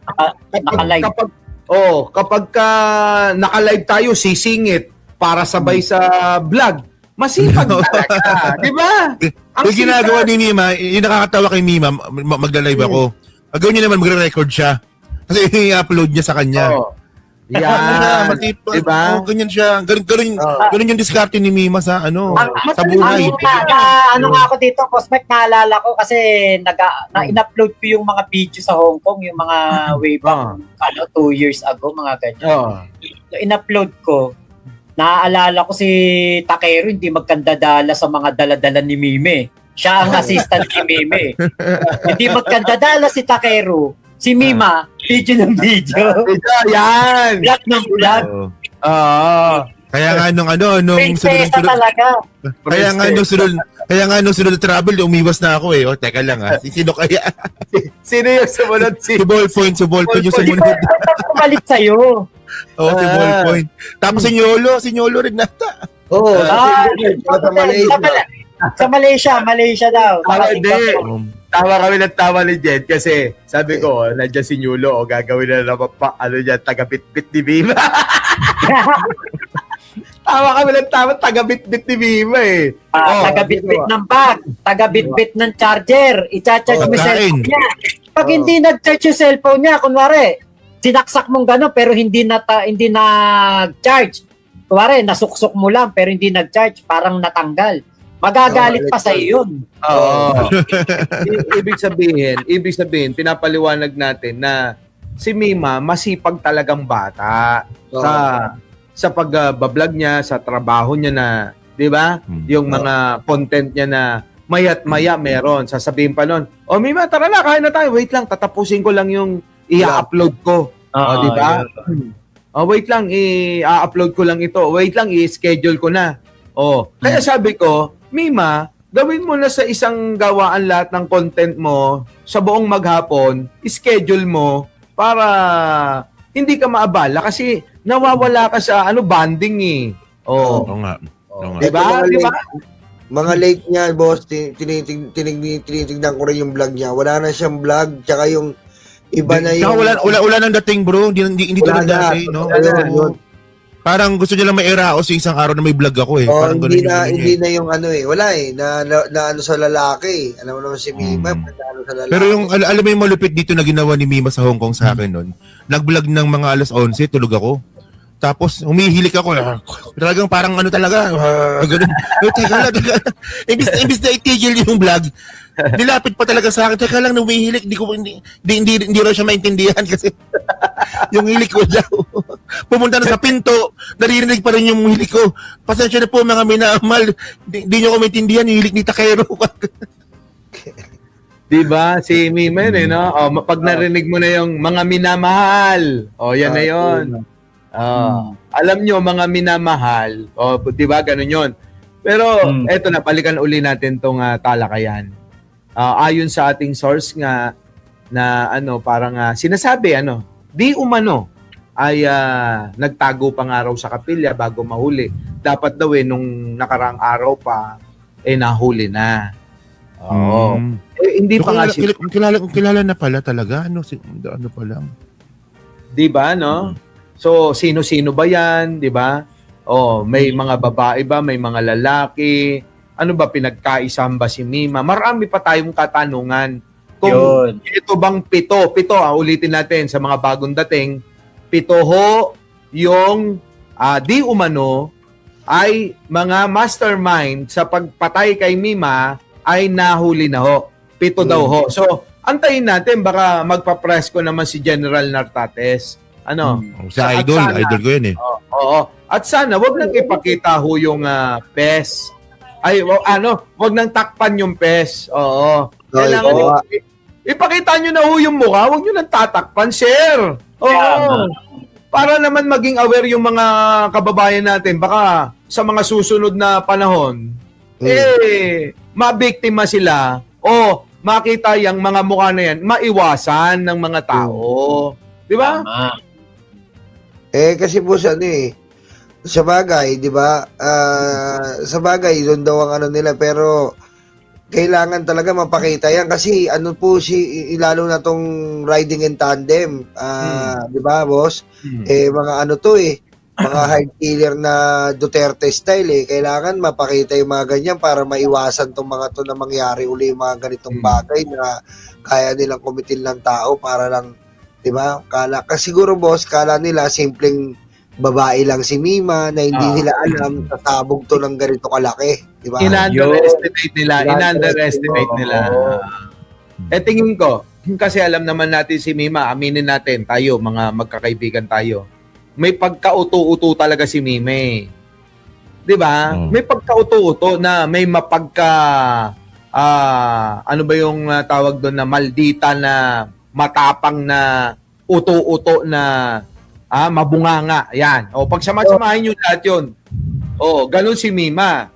Siguro, baka si Mima nung hindi niya na makuha yung pera at kinukuha niya na, nagngawa-ngawa na siya na nagbanta-banta na rin na pag hindi niyo binigayan na baka i-vlog ko kayo, bahala kayo, gano'n, di ba? Oo. So, maaari akin lang naman ito mga Kasi haka-hakang. pwedeng ganun, pwedeng ganun. Oo. May posibilidad na ganito. Kasi insan kasi pag sinabi kasi yung sindikato, ibig sabihin nun, kung naipasok si Mima doon, alam na ni Mima yung scheme na nangyari. Diba? Kasi ganun, di ba? Pag nasa loob ka na, pag ikaw na-scam ka na, alam mo nang na-scam ka na eh. At kung ginawa sa akin, ganito. So magbayad kayo. Syempre sabi nga ni Insan Mike, di ba, si Mima, paggalit yan, grabe bunganga niya, paggalit yan, Lit-lit na babae, pero pag nagalit. Bubungangaan ka nga. Ako nga, binubungangaan eh. O, tingnan mo. Di ba Makasama sa bahay. Si Mima, mabunganga, matapang, di ba? Talagang, waray. Kasi, ang lola ko sa side ng tatay ko, waray, ganyan din, parang mabunganga. Pero, mabait kapag yung may care sa'yo. Katulad kung nasa Hong Kong, tatawid. Uy, makmak, bilisan mo. Kasi tatawid kami, may sasakyan. Bilisan mo. Parang may care siya. Parang nag-aalala siya, bilisan mo. Kaya nasa natin si Makmak kay Mima, yung kakatuluyan na yan, Kasi parang may ganun tayo sa Hong Kong, di ba? Sa Hong Kong may ganun tayo eh. Hindi nagtatalo. Di ba? Pero, parang inaasar niya ako, pero, uy, Makmak, bilisan mo tawid. Parang, siya na nakapagkasama. Oo, nag-aalala pa rin siya sa'yo. Pero mabunganga talaga. Malakas makasar yun. Grabe, lakas makasar talaga nun yun. Hindi, ito yun. Ipapaliwanag ko sa inyo, Si Mima, pag hindi nyo siya kilala, hindi nyo talaga masasakyan yung mga binibitawang salita. Aminin nyo na madalas mapikong kayo ni Mima, di ba? Lalo si Chris Ulo. Si Chris Ulo napipikon din kay Mima, di ba? Kahit si Ballpoint man napikon kay Mima. Si Koy. Si Koy, lalo. Pero si Koy nandun ngayon. So, ibig sabihin, pag hindi nyo kilala talaga, mas mapipikong kayo kasi nga kaming kilala na namin napipikong pa sila Pero ako kasi, inaaral ko yung ni Mima yung kilos, yung ugali, yung galaw. Sabi ko, kaya kong sakyan ito, si Mima. Kung ano yung trip niya o ugali niya na. Kasi tayo, iba-iba tayo na nakagisnan na natutunan na mga ugali, di ba? Sa kapaligid natin, sa mga kinalakihan natin, may kanya-kanya tayong ganun na kultura, di ba? Nagiging kultura yung ugali di ba? Ngayon, ito na yan. Kaya naman kape Andali lang. Kaya naman, sa akin, nung nakita ko, alam niyo yan, di ba? Umiiyak sa GC natin si Mima. Halos araw umiiyak. Eto naman si Koy, syempre lagi naman ako tulungan natin. O anong gagawin nating tulong, di ba? Kundi ipadoktor, ganun, yun, di ba, may mga pagtatangka na gusto ko nang mamatay, ganyan, di ba? Pero, ang sa atin, hindi, mo lang yan, isip mo lang yan. Dito, tumira sa kondo. Hindi rin nakatagal kasi laging nalulungkot mag-isa. Hanggang sa naisip ko nga na dito ka na lang sa bahay para nakikita ka namin. May kakwentuhan ka. Hindi ka naman problema kasi kung ano yung pagkain namin, yun yung kakainin mo. Ganun naman tayo, di ba? Kung ano yung pagkain dito, kung tuyo. Kung lechon, ganun, di ba? Wala rito yung iba yung pagkain ko, Mima, iba yung pagkain mo. Basta kung ano yung may pagkain dyan, may pagkain dyan. Ako naman, pagka tapos ko na mag-vlog sa umaga, diretso na ako ng trabaho. Maghapon na yun. Hindi ko na rin siya nakikita kung ano yung ginagawa.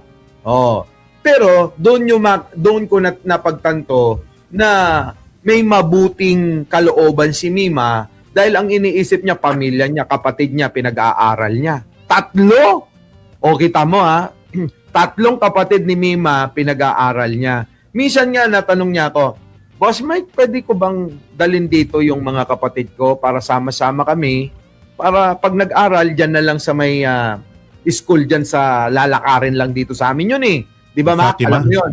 Oh, lalakarin lang yung Fatima dito eh. Oh, so sabi ko, wala namang problema, Mima. Kung gusto mo, dalhin mo na yung buong pamilya mo rito, rentahan mo na yung buong bahay. At ako na lang yung lilipat kasi meron naman akong ibang matutuluyan. Oh, sabi niya, sige Boss Mike, ganun na lang para nababantayan nila ako. Tama! Para mabantayan ka nila, yun talaga gusto ko. Sama-sama kayo, di ba? Oh, dito ka na. Magkano lang naman upa na ito? Di ba? Oo, magkano lang upa na ito, Mima? Para ka lang, parang sa'yo nga ito di ba? Pero mo, kung halimbawa, upa ni Mima ng... Ako, di ko kaya upahan yan. Ako, di ko kaya upahan. Di ba kasi Mima kaya? Halimbawa, 30. Halimbawa, 30. Upa mo, Mima, 30. Halimbawa lang. Di parang, putik na yan, Mima, yung halaga niyan abutin man ng 20 years, yung 30 mo, 30 na buwan-buwan mong ibabayad, abay, sa 30 years, hindi mo pa ano tawag ko doon? Mababawi ko yung binili ko rito sa property. Di parang iyon na yun. Biruin mo sa 20 years, baka wala na ako noon. Di ba? Ikaw, nandito ka pa noon, bata ka pa alam mo yun, parang iyon. Yung bang nangungupahan ka, pero parang sa'yo na. Kasi may ganun Boss, yan Isa ka, Boss Mike, yung dati naman, di ba, kunwari, parang nagkaasaran, parang mapikon ka kay Mima. Hindi yan yung katulad sa iba na, na pag nag-away na talaga. Dito. Nagtatanim. Yung nagtatanim. Dito, para tayo magkakapatid lang naman tampuhan lang, pero bati na agad, di ba? At saka hindi dinadaan sa social media. Puta, bawal yan, di ba? Rules po. Ngayon nga lang nila malalaman yan di ba? Ngayon lang nila malalaman yan. Rules. Kasi nandito si Boss Mike, yung pinakamatanda sa atin, kaya gano'n. Yung matanda na namumuna. Diba? Rules kasi yan na wag nyong magkaroon kayo ng tampuan, wag nyong idadaan sa social media. Kasi ang pangit niyan. Diba? Wala namang kinalaman ng social media sa away-away nyo, sa tampu-tampuan nyo.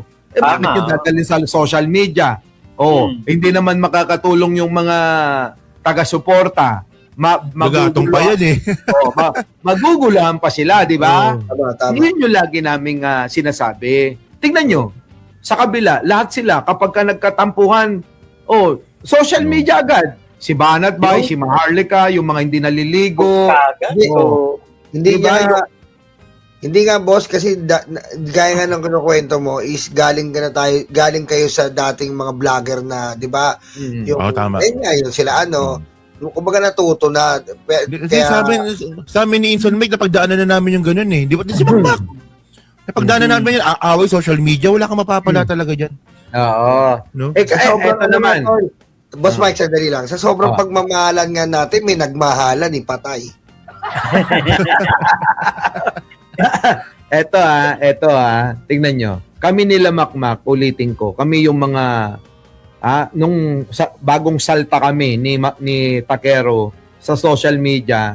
Kami nagkakabanggaan nila Makmak. Ako bagong lang din ako noon.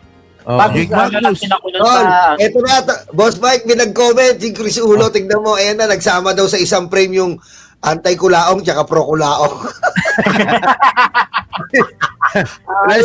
Gago to Ayun. Edi, sumali naman dito yung showbiz sa vlogger. Yung probinsyano vlogger, diba? At saka yung yung poverty porn.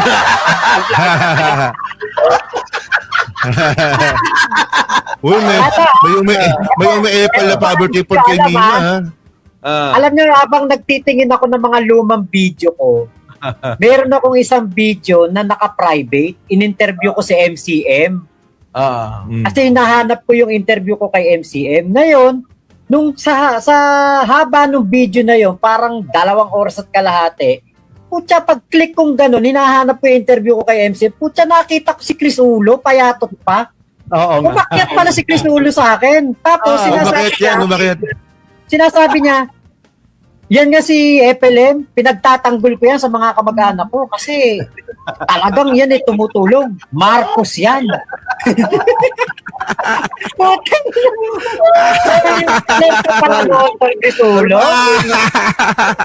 Sa channel ko, nagulat ako. Tingnan mo sa kanya yung maduduwal yan. Tingnan mo, maduduwal siya. Umakyat ka rito, magpaliwanag ka, loko ka, kanina pa ako Pero FLM pala si Chris Ulo. FLM ka pala eh. Tapos FLM pala. Sabi pa niya, alam mo, sabi niya, Boss Mike, dati nagme-message pa ako sa'yo eh. Oo. Tapos, hindi mo ako pinapansin, loko. Hindi. So dami pa naman nagme-message. Oo, hindi kasi ako nag-aano ng mga yung mga isa-spam, ganyan. Hindi ako masyado doon. Tsaka yung mga nasa friend request, ganyan. O, tinitignan ko muna kung wala kaming common friend o mutual friend, wala. Di kwento nyo pa, sabi ni Chris Ulo, kwento pa raw natin nung FLM. Sabi niya, yun, no? Kwento nyo pa, hindi nakakahiya, sabi niya. Proud FLM. Aminin mo na, hindi ka naman makukulong katulad nung mga mastermind na pumatay kay Mima. Oo. At saka wala na si FLM. Durog na. Hindi na nga makapagpakita. Wala Kasi na. Mike, di ba, kasi first time nating nagkita noon sa airport, pa Hong Kong tayo eh. Si Takeru, talagang niyakap ko si Takeru. Tapos, ito, hindi ko makalimutan to sinabi ni Takeru. Mac, pasensya ka na kasi, immature pa ako nun sa softmed. Sabihin mo na rin kay Joy, pasensya na.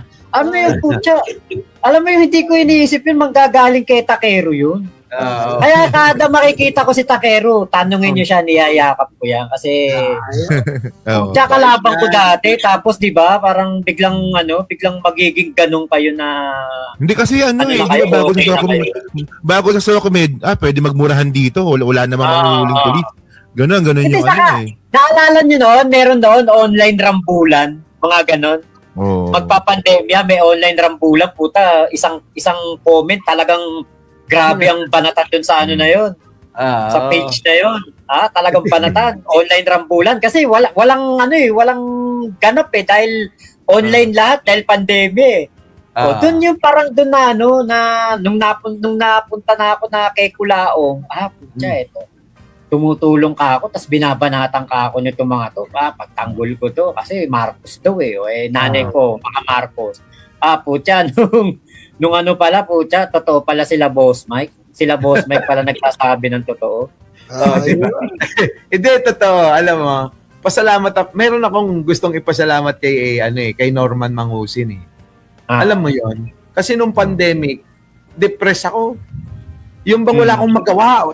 Siguro kayo, ganun din, hindi naman ako vlogger. Hindi naman ako vlogger, di ba? Yung ba, nanonood ako, putang ina, kilala ko to Kilala ko to.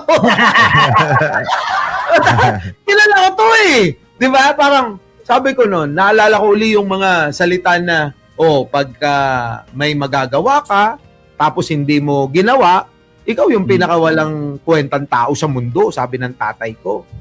Sabi ko, oo nga, bakit ang daming naniniwala. Kasalanan ni Mac yun.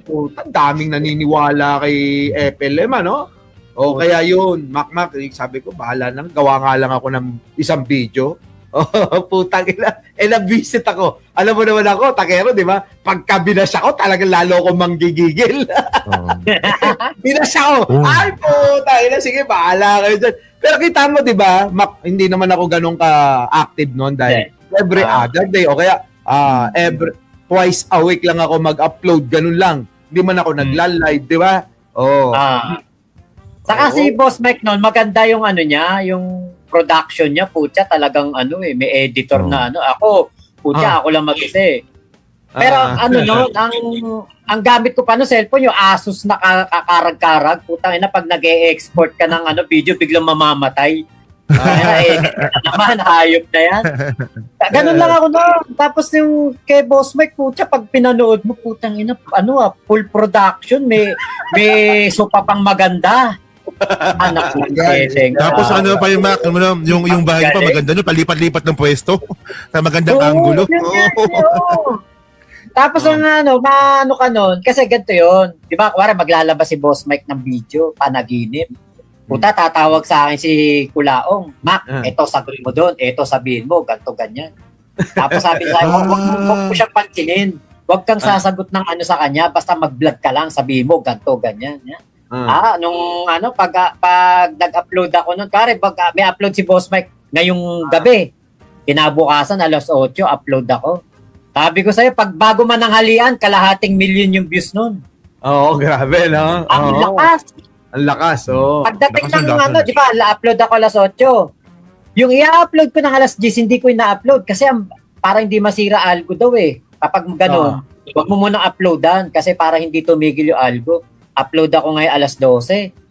Pag in-upload ka alas 12, bago maggabi, ang dami din views. Kaya nung time na yon, nung pandemya, ang laki talaga ng natulong din sa akin kasi nga, yung channel ko ba yung parang naging takbuhan noon ng mga humahanga kay Kulaong.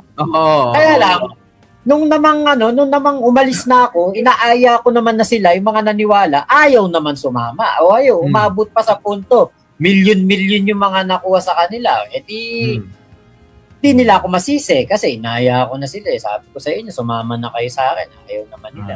Di ba sinasabi ko noon, Mac, sabi ko lahat ng nadikit kay FLM, napahamak, napasama ang buhay. Oo. Ganun kasi huhututan ka talaga niyan. Totoo po.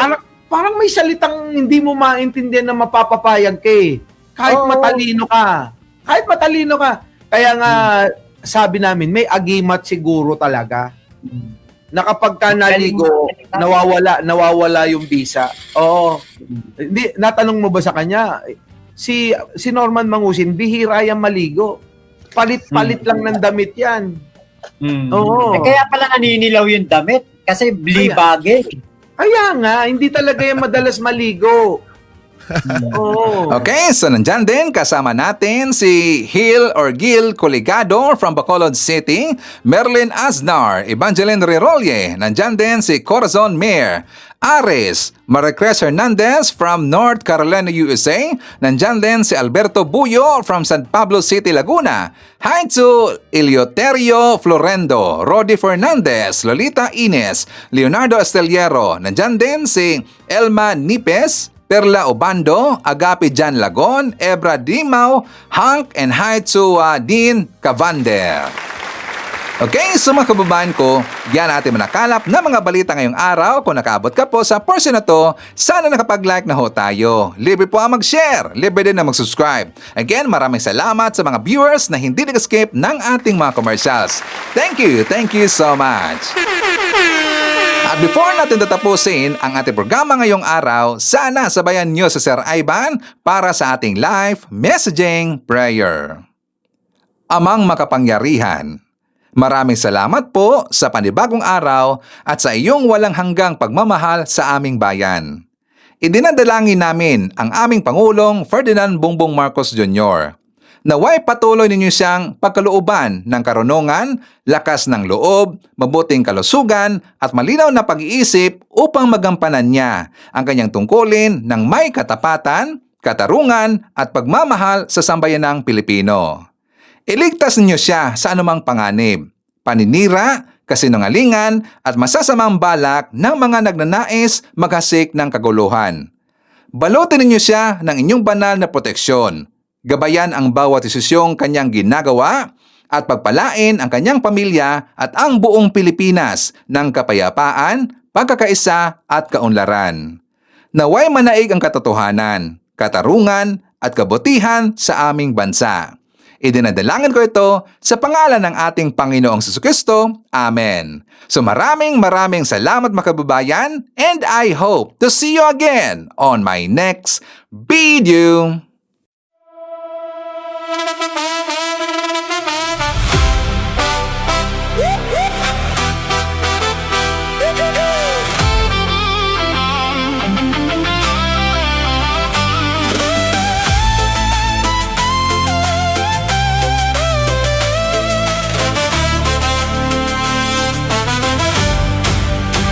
Sa bawat pagsikat ng araw, ikaw ay nandyan. Tinig mo'y matatag, sa amin ay gabay. Pag-asa ng bayan, pangakong totoo. BBM, isa kang totoong tao. Sa mahirap at api, ika'y sumusuporta. Tapat mong paglilingkod, lahat kami nakakita. Sa iyong pamumuno, bayan ay umaangat. Bagong Pilipinas, pangarap ay tapat. Ikaw ang aming BBM, Pangulong matapat. Sa puso ng masa, itinaangat ating watawat. Sa hirap at ginhawa, ika'y kasama. Pilipinas ay babangon, dahil ikaw ang pag-asa. Mula Luzon, Visayas, hanggang Mindanao, boses mo'y umaabot, dala ay pag-ahon. Magtulungan, magkaisa, sabi mo sa lahat, para sa bayan, ikaw ang aming alamat. Ang pangarap mong bansa, taas noo, masagana, manggagawa't magsasaka, binigyang halaga. Serbisyong totoo, hindi pagpapanggap. BBM sa puso ng bayan, ikaw ang hinahanap. Ikaw ang aming BBM, Pangulong matapat. Sa puso ng masa, itinaangat ating watawat. Sa hirap at ginhawa, ika'y kasama. Pilipinas ay babangon, dahil ikaw ang pag-asa.